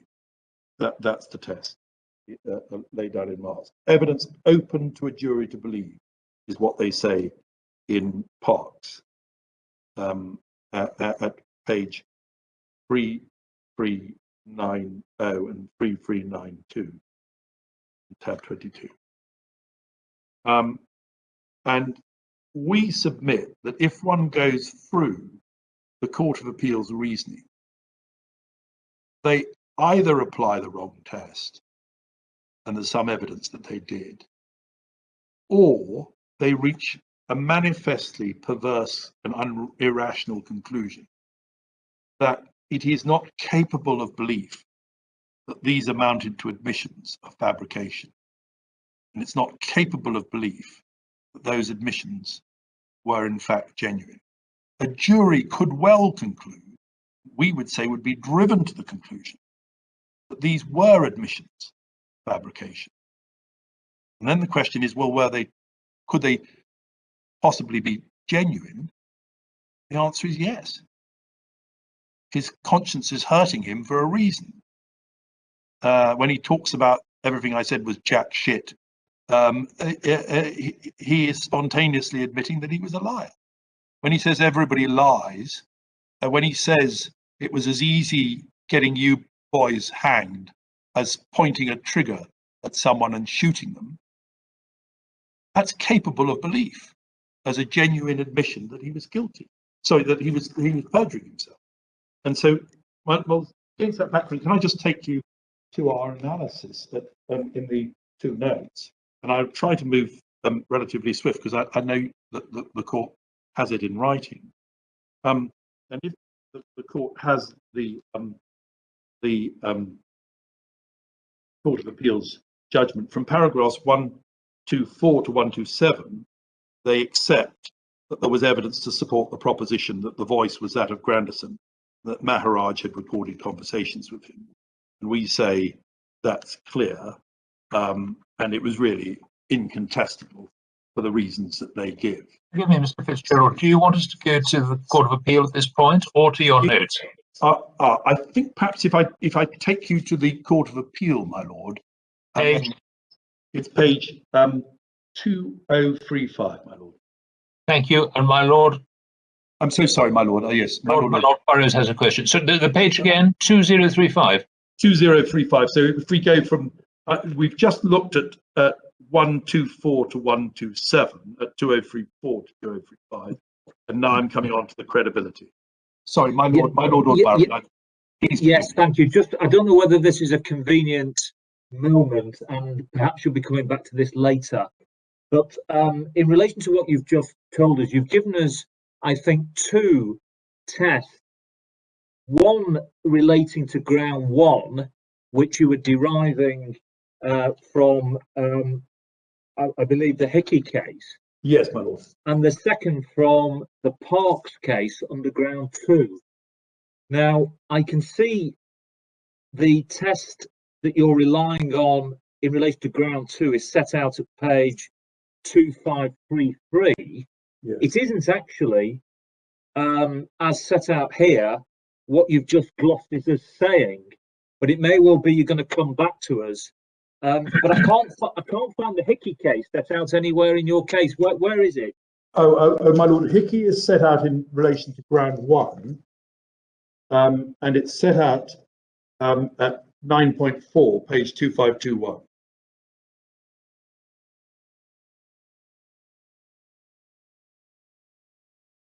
Sorry, well, what's the test that you're relying on? Yes, okay. Well, the test, you can find it at 319, sorry, 3119, C to D. Well, it's not set out in your case, is that right? Well, you'll see at the page 2522, my lord, be that as it may, we have come to the conclusion that it would be wholly wrong in the light of what is now known to place any reliance on Sinter's evidence. That's the Court of Appeal's conclusion. But they're applying a test which was formulated for them in the preceding page by the prosecutor in that case. Can I just read it to you? It's at, I think it's at 3119 C to D. Was the stability of the evidence called into doubt by all we now know? Mr. Fitzgerald, I'm not. All I'm trying to ascertain is, have you set that test out in your case? Well, only to the extent that it's set out at the end of 9. In the light of what is now known, can we place any reliance on the evidence? My lord, okay, it sounds to me as if the answer about the stability and so on is not actually replicated. No, I'm very sorry, my lord. You're absolutely right. That is correct. I have done a further note. Where is it in Hickey then? Because Okay. 3199 is a different case. No, 3119. 3119. So I just if we go to 3118, can I and then 3119. 3118. Second, does the court have 3118C? Secondly, Mr. Roberts suggested that if we answered his first question in the negative, we should then ask ourselves whether the stability of Sinton's trial evidence was put in question by all we now know about him, which the jury did not know, and by his inconsistent accounts over the period since the summer of 1986. I'm sorry, I'm so sorry, my lord, my lady, you're quite right to pick me up on that. What you see at page 3119 F to G is that the Court of Appeal applies that test, because they say at 3119 F, be that as it may, we have come to the clear conclusion, for the reasons already summarized, that it would be wholly wrong in the light of what is now known to place any reliance on Sinton's evidence. So that's the test formulated and the application of it. But what we respectfully submit, and this is really the whole of part 9, it is from the proposition that retraction is admissible and repeated inconsistent accounts may render the verdict unsafe. But having reflected on it, we found that might be the most helpful way to formulate the test for ground 1. And it's obviously, it was applied in Hickey number 1 and then referred to again in Hickey number 2. Because what you do then is, rather than saying who's telling the truth or which one of his many versions is true, you say, look at the whole history.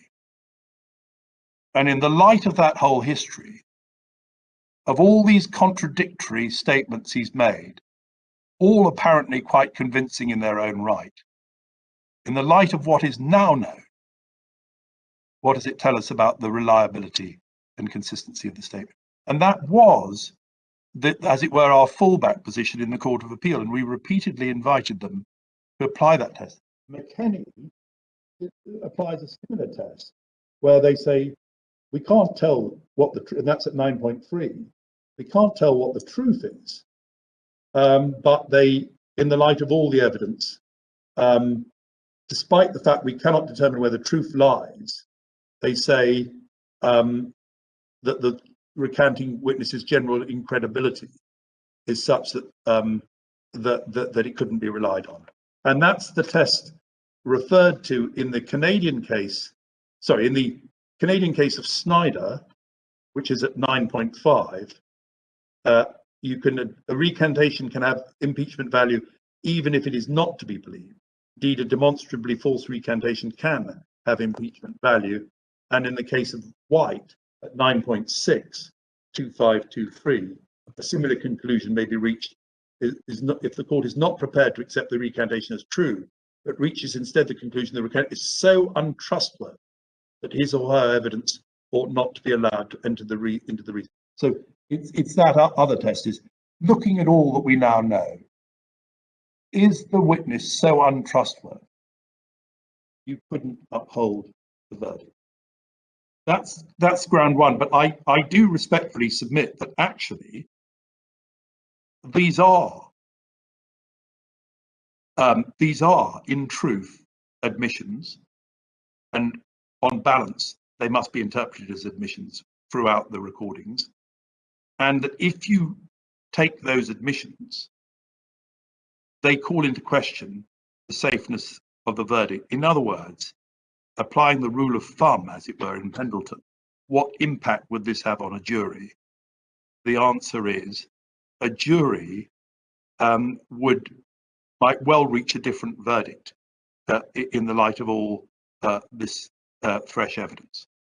And that's the Pendleton test, with, as it were, a low threshold for capable of belief.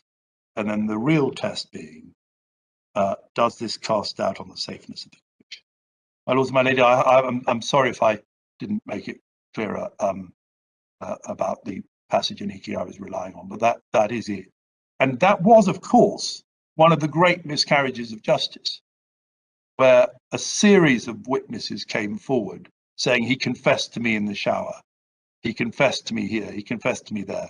And gradually, one by one, they fell away until in Hickey number 2, there was more and more evidence of innocence and the whole case was thrown out. But truth does, in our respectful submission, have a way of getting out, or at least the unreliability of this kind of witness has a way of being demonstrated over the passage of time. So that's the test. Now, if I can take the board then to the reasoning, and as my lord indicated, just look at paragraph 128 then at 2035. The court says, they said, the voice was heard, the transcript does not specify the exact date of this conversation. I don't know nothing to look if it want to come and lie for nothing. Now, that's at page 988. I don't want, then they said, I don't want no lies at all. I don't want no lies. I don't want no lies, and etc. And he doesn't want it because, in fact, it'll be counterproductive. Wham to you, boy. Well, that's saying, no, I'm not going to lie.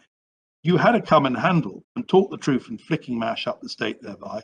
Yeah, you understand. Yeah, they real fight. We don't know.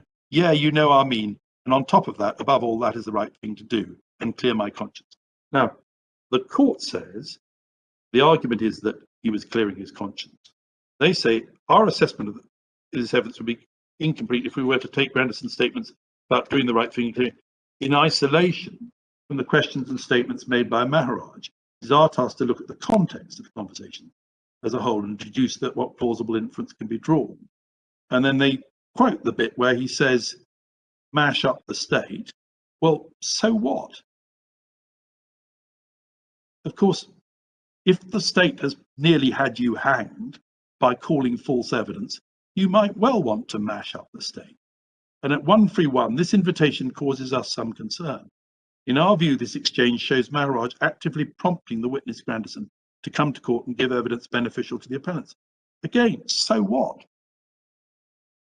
If he's giving evidence to clear his conscience, as he says, because he can't tote it, there's absolutely nothing wrong with that, with encouraging him to do that. And so we say, on the other hand, the exchanges take place before the retraction. Well, we know that it takes place before the statutory declaration. Michael Maharaj deposed to that on oath, and in that respect, he wasn't challenged. That this took place in April, and the statement is made, the statutory declaration is made in June.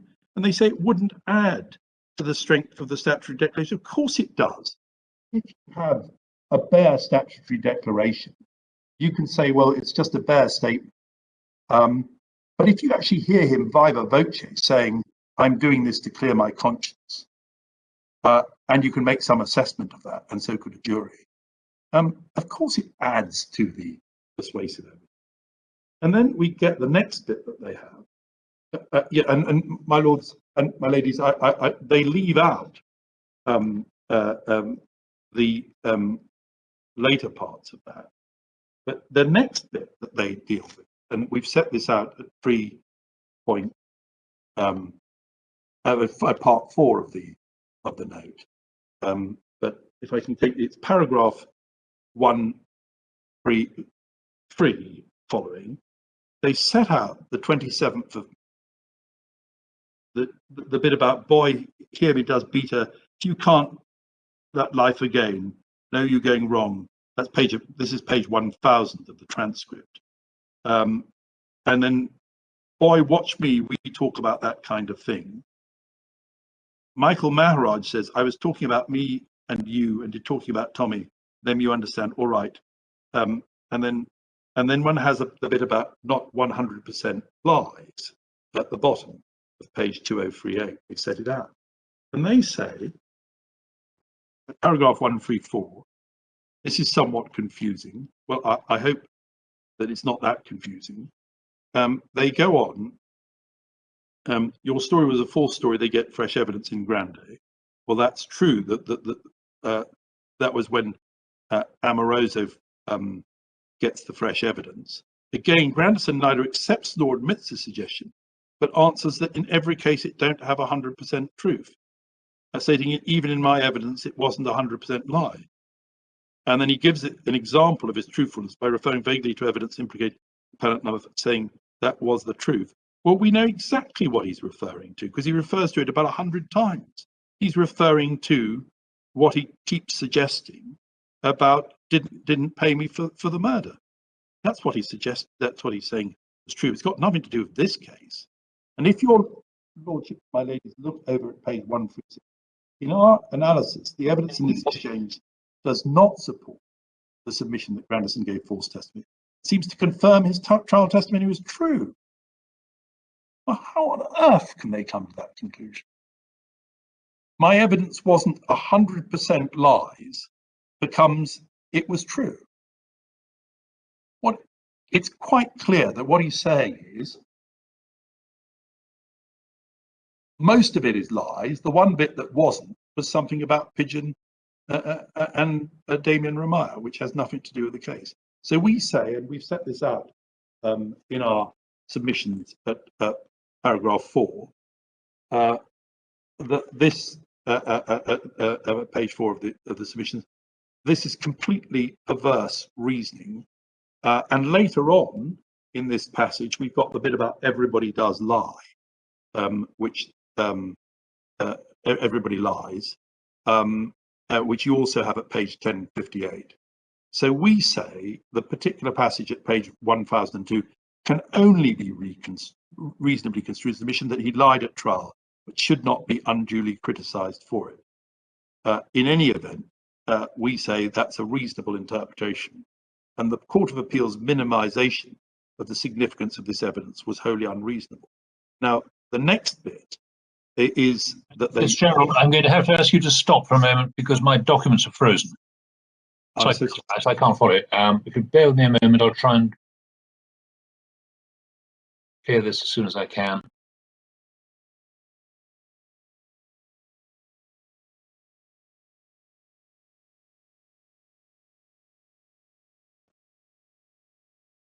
No, I'm sorry. We're going to have to adjourn for a moment so I can sort this. We'll take a short adjournment. Thank you.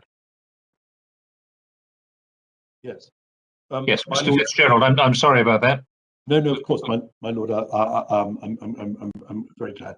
My lord, the next passage is at page 137 to 139, and this is about the interactions with Sergeant May Tom, who was the police officer who became close to Grandison and brought him Bibles, etc. And what he says in the passage they quote is, "I get saved in jail, you know. I started to change. So when the case called, now I didn't want to give evidence," and that we know that he didn't want to, and he feigned illness. And watch me, that policeman. Let me tell you something. Because you know this is a false evidence, and you didn't want to give evidence. You understand? That's an adoption. Clearly, you understand. He doesn't say no. It was truthful evidence you would have given. That policewoman rat. Watch me. She never tried no way to force me when she realised I didn't want to give evidence. That woman did never come out. I guess probably they knew. You understand? She never come round and tried to force me give evidence. Never do that, boy. I'm telling you. Well, she and all they taught me now ain't really business now. But of course, he did give evidence about the cold cell, and he repeats that in the transcript. She never really forced you because she knows what's going on. Yeah, not. No, she knew I wasn't lying, because I could go on. I could only speculate and say she knows you understand what I'm saying. Yeah. I never confess with she. Now, in other words, I was lying, but I never told her I was lying. I never confessed to her that I was lying. And he goes on to say, I just give the court at page 1029 about the police, them have to lie to win the case. Now, the idea that this is an exchange in which Maharaj is effectively putting words into Grandison, it's the exact opposite. Grandison doesn't accept that he was forced by Sergeant May Tom. He says, I never confessed to her that I was lying. She didn't pressure me, but he says, yeah, when it said because she knew all along, or she must have guessed. And we say that this again is a statement which are from the. This is supposed to be a classic example by the Court of Appeal of evidence being put into the words, into the mouth of Grandison by Maharaj, and it's in fact the exact opposite, as we've set out at part 5. We've put our. We say the very passage relied upon by the Court of Appeal at paragraphs 137 to 138 does in fact contain an implicit admission by Grandison that he lied, but never admitted as much to the policewoman. And that's a much more plausible interpretation than the strained interpretation advanced by the Court of Appeal. Can I turn then to paragraph 140? Paragraph 140, from another exchange, we are invited to conclude the fact that gave false evidence weighs heavily on his conscience. In that evidence comes from the lips of Maharaj. And then it sets out, no, but you listening boy, I believe we need you because you here at that end of day. But I can't, and he reminds him, I can't walk with that again no more. And what does Grandison say to that? Yeah, I think so, that damn thing like a burden. And they're suggesting that this is words being put into his mouth. He comes up with that damn thing like a burden. It's not Michael Maharaj putting words into his mouth. And can I just pause there? This is an extraordinary thing for the Court of Appeal to do. That passage from which they're quoting goes on to the passage which they leave out, which is the passage about you could have got us hanged. So the passage they quote there comes from page 1002. Sorry, yes, that's right. Yes, sorry, no. Yes, it's 1002. And if you look that damn thing listening, and then if you look at page page 1034, 1034. Just look at 1034. If I could ask you to deal with that. 1034. If you read on 1034, the Court of Appeal quote the first bit of that and say that it's evidence of words being put into his mouth. They don't quote from the same day, which is the 27th of May, at page 1034, the bit about the hanging,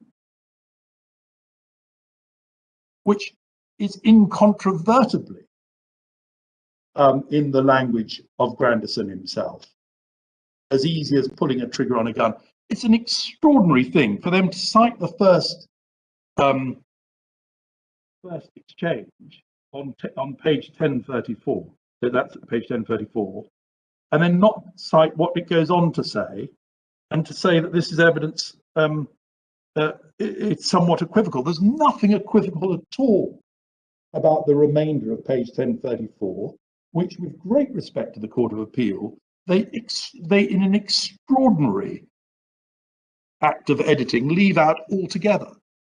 They have no possible explanation of what he goes on to say, where he says it was as easy as pulling the trigger of a gun to give evidence against you which might get you hanged, than that he was admitting that he lied.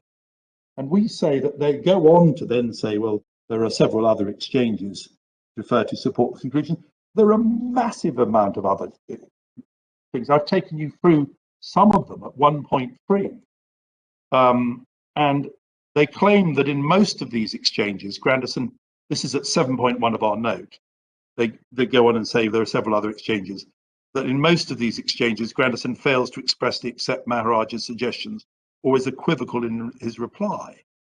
We submit this is wholly inconsistent with the fact that Grandison repeatedly and graphically uses his own choice of language to accept his lie. He disagrees with Maharaj when he chooses to, but he effectively admits lying and having those lies on his conscience. Those numerous admissions are certainly sufficiently credible to be admitted as capable of belief. And then if we go on to paragraph 145, 144 to 145, they say, yeah, so perhaps we start at 143. They go about the savvy, yes, we deal with the rest of this in note number 2, but they say the savvy at 143, they talk about the disturbing congruence between the contents of the retraction and the conversations. We say nothing disturbing about the congruence. The fact that what he says voluntarily and spontaneously in the taped discussions chimes in exactly with what he's saying in the statutory declaration, supports the truth of the statutory declaration and supports the truth of the admissions in the taped conversations. So where do they get this language of disturbing congruence? It's confirming congruence, it's consistency. And then they go on the savvy intelligence, planning and foresight by Maharaj in securing such pertinent information. Well, they accept that the information is pertinent. That's all that the court should be concerned with. But they criticize him for being clever. Well, we respectfully submit he's not that clever. He makes a number of damning admissions against himself. He even admits at one stage to having killed people. So they claim these conversations, Maharaj's proximity to Grandison before and after the making of his retraction, his admitting to it, are sufficient reason. And they say that there's the glaring and suspicious absence of statements and information potentially detrimental to himself. That, frankly, is wholly wrong. It's just wholly wrong. There are numerous things where he accepts that people lie, and when Grandison says to him, "We all lie," he says, "Yeah, that's true." And when he says he talks about past offences, there's even one passage where he says, "I would willingly have." Gerald, forgive me, we've lost Lady Rose. Bear with us.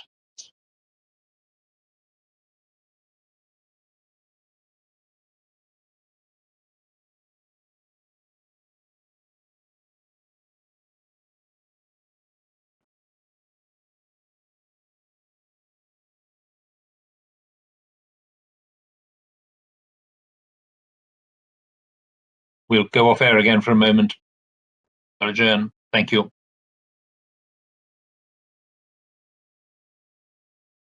Mr. Fitzgerald. Yes, my lord, we have analysed para 144 onwards in our second note, the one that you received yesterday morning, I hope. And I'm on page 3 of that note. But if I can take you, as your lordship indicated, to the actual Court of Appeal judgment, you'll see that they say at 144, the prompt and answer pattern that permeates raised serious doubts about the credibility of the contents and contradicts the submission that Grandison was the author of the. That's just simply not correct. The fact that Michael Maharaj prompts him at times by raising issues and saying that he lied at trial depends then on whether he agrees with it, and he does agree with it. But when he doesn't want to agree with something, he makes it very clear. For example, when he says the police put you up, Sergeant May Tom put you up to it, he says no, she didn't. And there are numerous examples where he doesn't accept what is being suggested to him. But much more importantly, there are numerous examples where he takes on the mantle and says, yes, I was a liar, and this is why I was a liar, or this is how I feel about being a liar, or this is what I'm going to do to tell the truth. So we really respectfully submit that the idea that the recantation was concocted with assistance and collaboration of the appellants, of course, he was aware that he would be helping them to put right a miscarriage caused by him perjuring himself.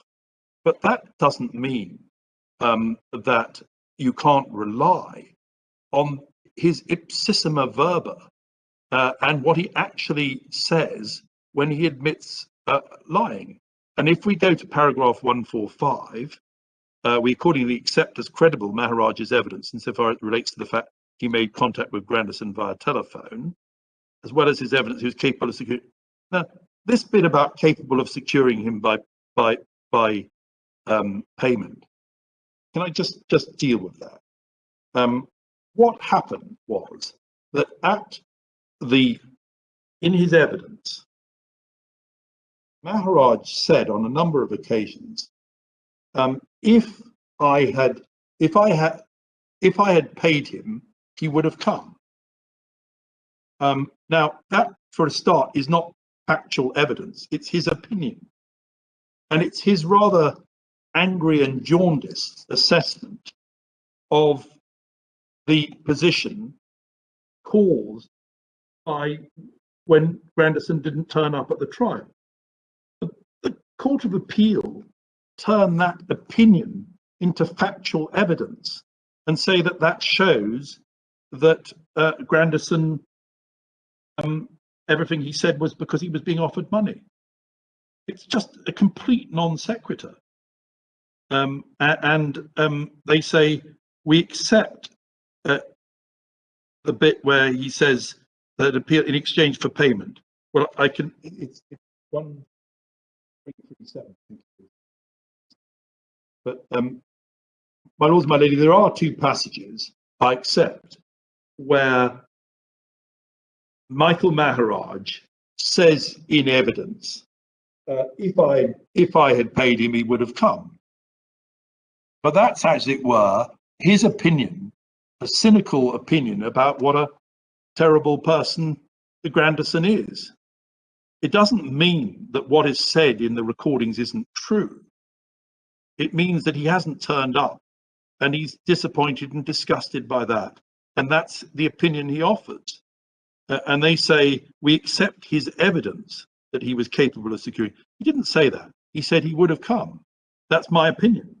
In our analysis, and there's no evidence of coercion, in our analysis of Maharaj's testimony, we think it is believable that he exerted a significant measure of influence over Grandison. Well, you, the board, have heard and seen heard the tapes and seen the transcripts. Question is, does the fact that Grandison prompts him, does the fact that Grandison offers to pay him money because he says he needs money to escape for his security, does that undermine the actual words you hear on that tape where he is undoubtedly admitting that he lied spontaneously, voluntarily, and in his own words? The answer is, in our respectful submission, no. And the Court of Appeal's analysis is back to front. They don't start with the admissions and say, what do they mean? And the answer is, they mean that he lied. They start with, as it were, peripheral issues about the behaviour of Maharaj. And then they say, because we think he behaved badly, the evidence is unsafe. Now then there are a number of other passages. At paragraph 158, the Court of Appeal say there is no evidence that he was afraid of the police. In fact, we've dealt with that. That's fundamentally incorrect. There was a whole submission put to them in volume 5 at pages 760 to 768 of all the passages in which Grandison expressed fear of the police. And in particular, we refer to the fact that at 1068, Grandison says, I witnessed them put my girlfriend on she knees and shoot she, you know. Rat, if them could do that, them could do anything, boy. I.e., he says, and this is undoubtedly his own language, I saw them execute my girlfriend, I'm frightened of them. And then he says at page 1077, Rat, watch me, remember, I as a man frightened for my life, you know.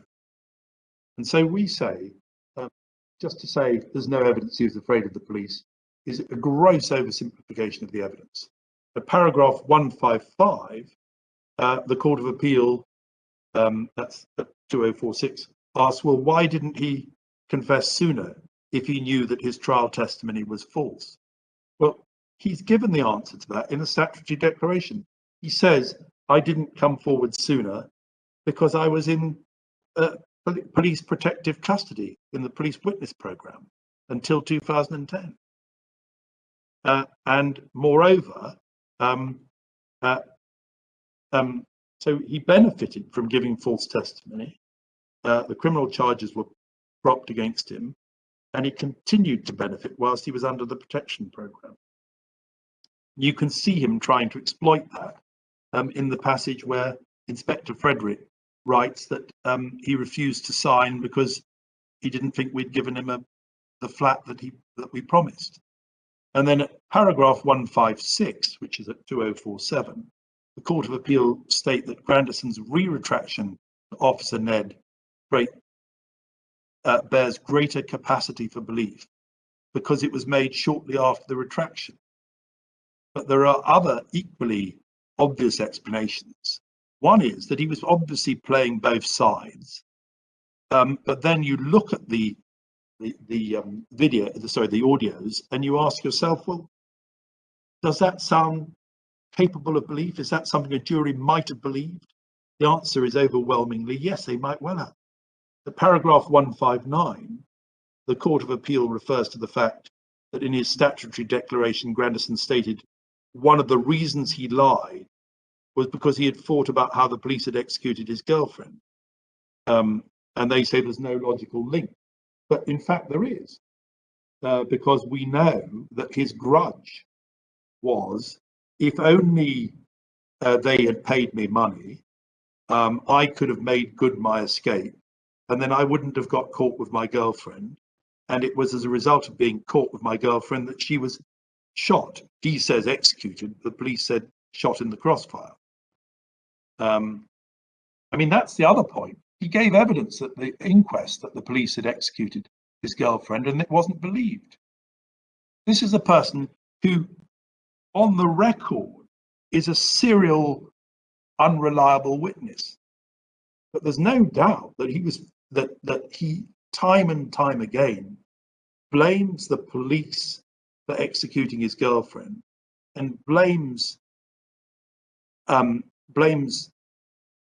Damien Ramaya for not giving him money so that he could escape. I can give you the passages is at page 985, 1001, 1017 and 1049, and they're all set out in that note. And then, yes, and then at paragraph 160, the Court of Appeal say why would Panalal Budram deliberately seek to convict the wrong person for his brother's murder? Well, in fact, Panalal Budram clearly suspected the appellants. Nigel Rajkumar had already been persuaded to make false allegations against him. Moreover, Grandison gave a detailed explanation in the recorded conversations of how Don promised him money but never keep promise. We've seen that. So the Court of Appeal say, why would he do that?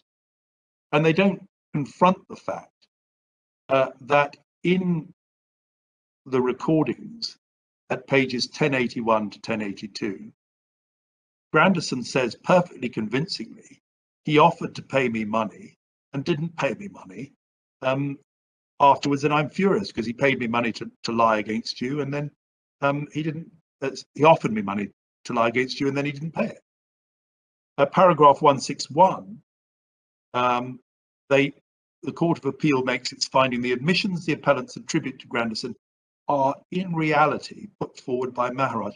That is a stunningly unreasonable finding. The admissions the appellant attributed to Grandison are in reality put forward by Maharaj. You've seen those series of passages.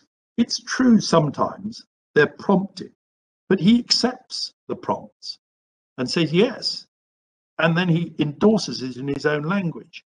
And obviously they simply omit bits like, how could you have lied against us and nearly got us hanged?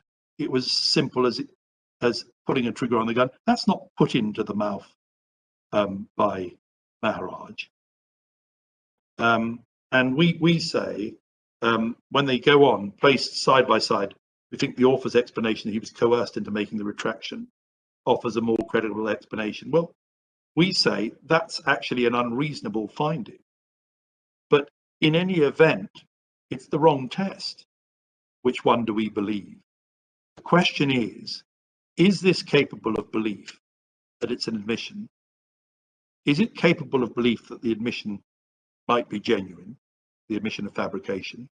If so, it should be admitted.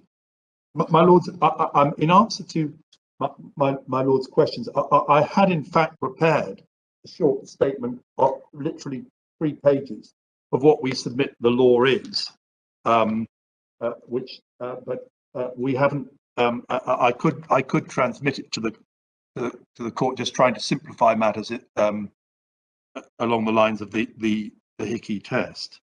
That would be helpful, Mr. Fitzgerald. If you'd like to transmit that, I'm sure the registry will forward it to us. I'm very grateful. But my lord, what we say then really is the Court of Appeal in passages seems to be saying yes, and then sorry, there's a final bit that they say they rely, following the case of Patel, on the failure to attend court. But the point we make is Michael Maharaj is there in his own words saying, I believe we need you, boy, and asking him to attend. But this isn't a Patel case where you simply have a signed statement or a series of signed statements. You have 19 detailed recordings, and I respectfully submit that the Court of Appeal misinterpreted them, downplayed them, omitted to confront the obviously powerful admissions made in them, and then reached the irrational conclusion that this was all Maharaj putting words in the mouth of Grandison, when it's quite obvious that in the most significant passages, which we've set out at 1.3 of the case, in fact, Grandison uses his own language. It was a ghost, as easy as pulling a trigger. I got a burden, I can't tote it, etc., etc. And there's no doubt, sorry, my lord, yes.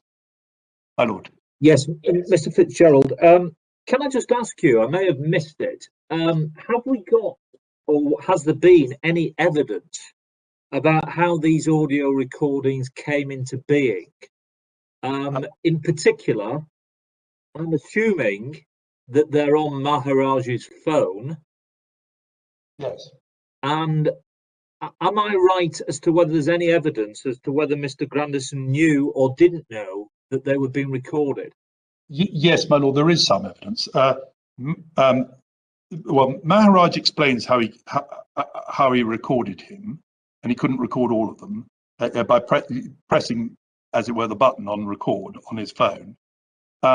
There is one passage, my lord, I'm sure I'll be prompted as to where it is, but I remember it very clearly, in which Grandison says, "Nobody can hear us, can they?"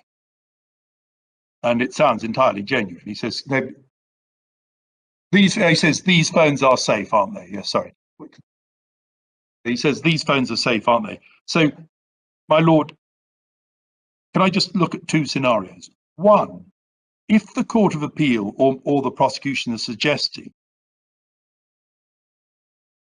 that this was all theatricals enacted for the purpose of presenting the evidence to this court or to the Court of Appeal, that is wholly irrational.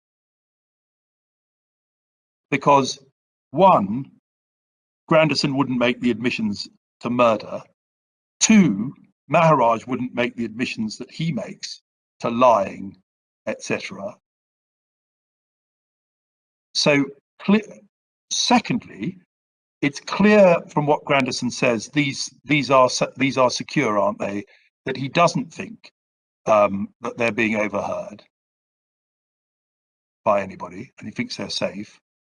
And three, neither Mr. Maharaj didn't want to call this evidence. He had it as a safeguard in case the person didn't turn up. He wanted Grandison to turn up and give evidence. We subpoenaed him. We were expecting and hoping that Grandison would turn up. It was felt right to disclose the recordings, all of them, every single one of the recordings we had, including the ones about payment, including the ones where he says that he's killed people. Everything was disclosed to the court. And that contrasts markedly with the fact that the prosecution held back Ventor's statement, which they had in their thing, Frederick's statement, etc., until they'd failed to resist the admission of the evidence. What we respectfully submit is it's actually, you couldn't possibly say that all that was an act. They'd have to be rather trained with every to put that act up for all those hours. That's just ridiculous. So then, okay, the Court of Appeal thing, that this is Maharaj trying to engineer admissions. Well, to some extent he was. To some extent he was trying to say, you know about this, that's what happened. And so at least he'd have it on record. But there's nothing wrong with that. And it's quite clear that at times it's just two old lags chatting and making admissions, both of them, about things that they've done. And then, yes, it's at page 1073, my lord, at the bottom. Grandison says, "You go read between the lines now. I know we phoned Safe, but you go read between the lines. Remember, Dole Chady brother did charge with an X-Man." Dole Chady was the notorious drug smuggler and convicted of leading a gang, and Boudram was the victim was his brother. And so there was fears about the Dole Chady, as it were, revenge from that family. Sorry, could you just say what that page number again with whether the phones are safe? Yes, my lady, page 1073, right at the bottom. Grandison says, "You go read between the lines now. I know we phoned Safe, but you go read between the lines." So I know that we phoned Safe.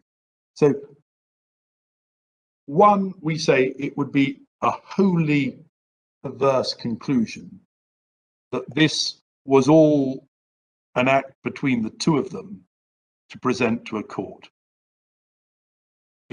just wouldn't make any sense. It wouldn't have been in either of their interests.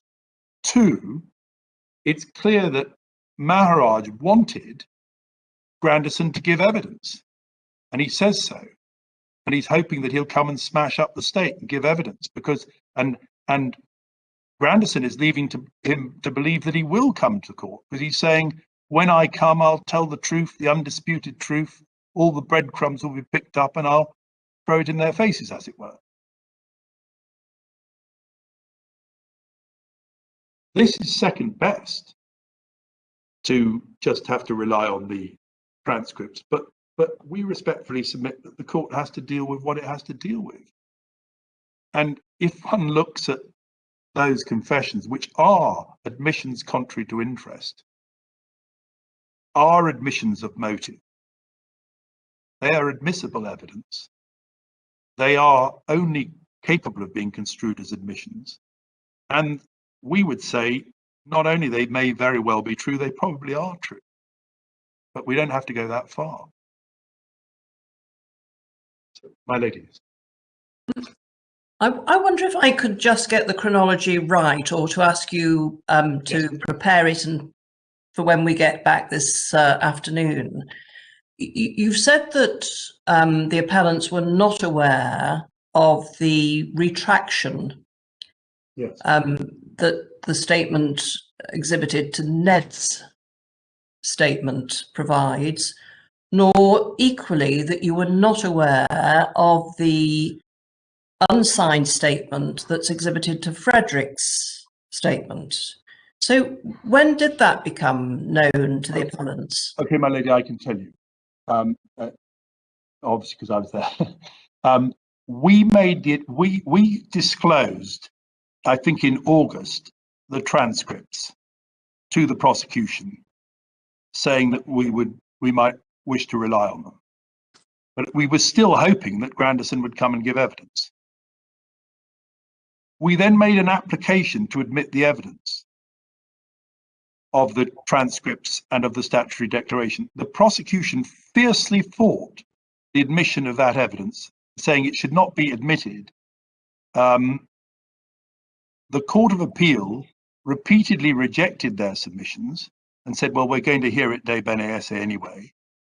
And when finally, I think after about 2 weeks of adjourned hearings, the Court of Appeal said, we are going to, as it were, admit it de bene esse and hear the evidence of Maharaj. And we are going to hear the evidence that it was his voice. Because at that stage, they were saying, we don't accept it's his voice, which was ridiculous and hardly consistent with being ministers of justice to say it wasn't his voice when it obviously was. Then, when the court said we're going to do it, and after we'd made our submissions on that basis, the prosecution popped up and said, oh, well, now we've got rebuttal evidence, which we wish to call. And you'll see in the transcript, I'll find the passage if necessary, I strenuously resisted it, saying this is too late, and this is, with great respect to everybody, unfair to spring this on us at this stage. But understandably, the court said we better hear this evidence. We better hear from Ned, we better hear from Frederick, and we better look at that. But it wasn't until that stage, about, as it were, 2/3 of the way through the appeal, that we even knew these statements existed. Now, it's true that Maharaj says to Grandison in the course of the things, didn't the police come back to you after you'd made the statutory declaration, didn't they? And he says, oh, I'm telling you, boy, they did, you know. But he doesn't say, I made a declaration the other way. In fact, the impression he tries to give is that he didn't sign anything, which I suppose would be true about 2013. But we had no idea about Ned's evidence.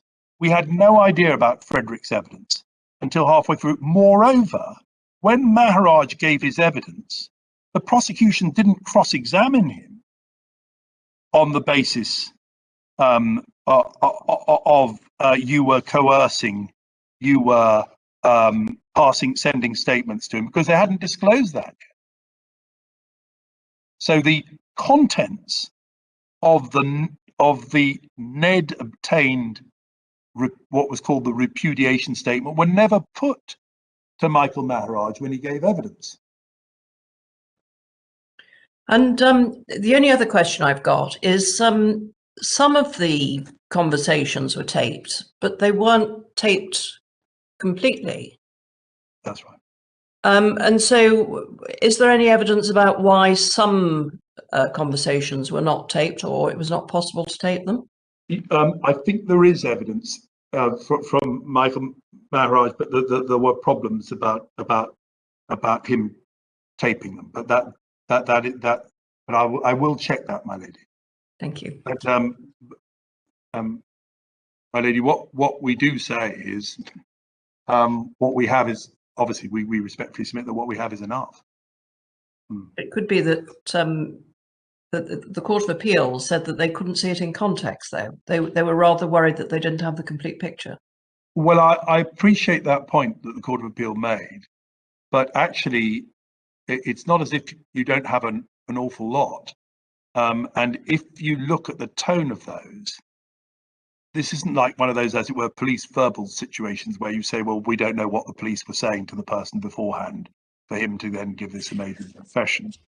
This is a to and fro flow of conversation, which sounds remarkably like two people chatting. One of them certainly having no idea that this would ever be used against him, and the other hoping that it wouldn't be necessary. Otherwise, there's no way Maharaj would have given some of the answers he gave if he thought that they were going to be used in court. Mr. Fitzgerald, we've run over rather. That might be Sorry. a convenient moment. Not at all. You were being questioned. We'll adjourn now and we'll resume at 2 o'clock, please. And shall we send through that note on the law, my lord? Yes, please, if you would, to the registry. It's a very And short one. we'll ask the registry to forward it to us. Thank you, my lord. Yeah, Thank you very much. Thank you. Thanks. 2 o'clock then, please.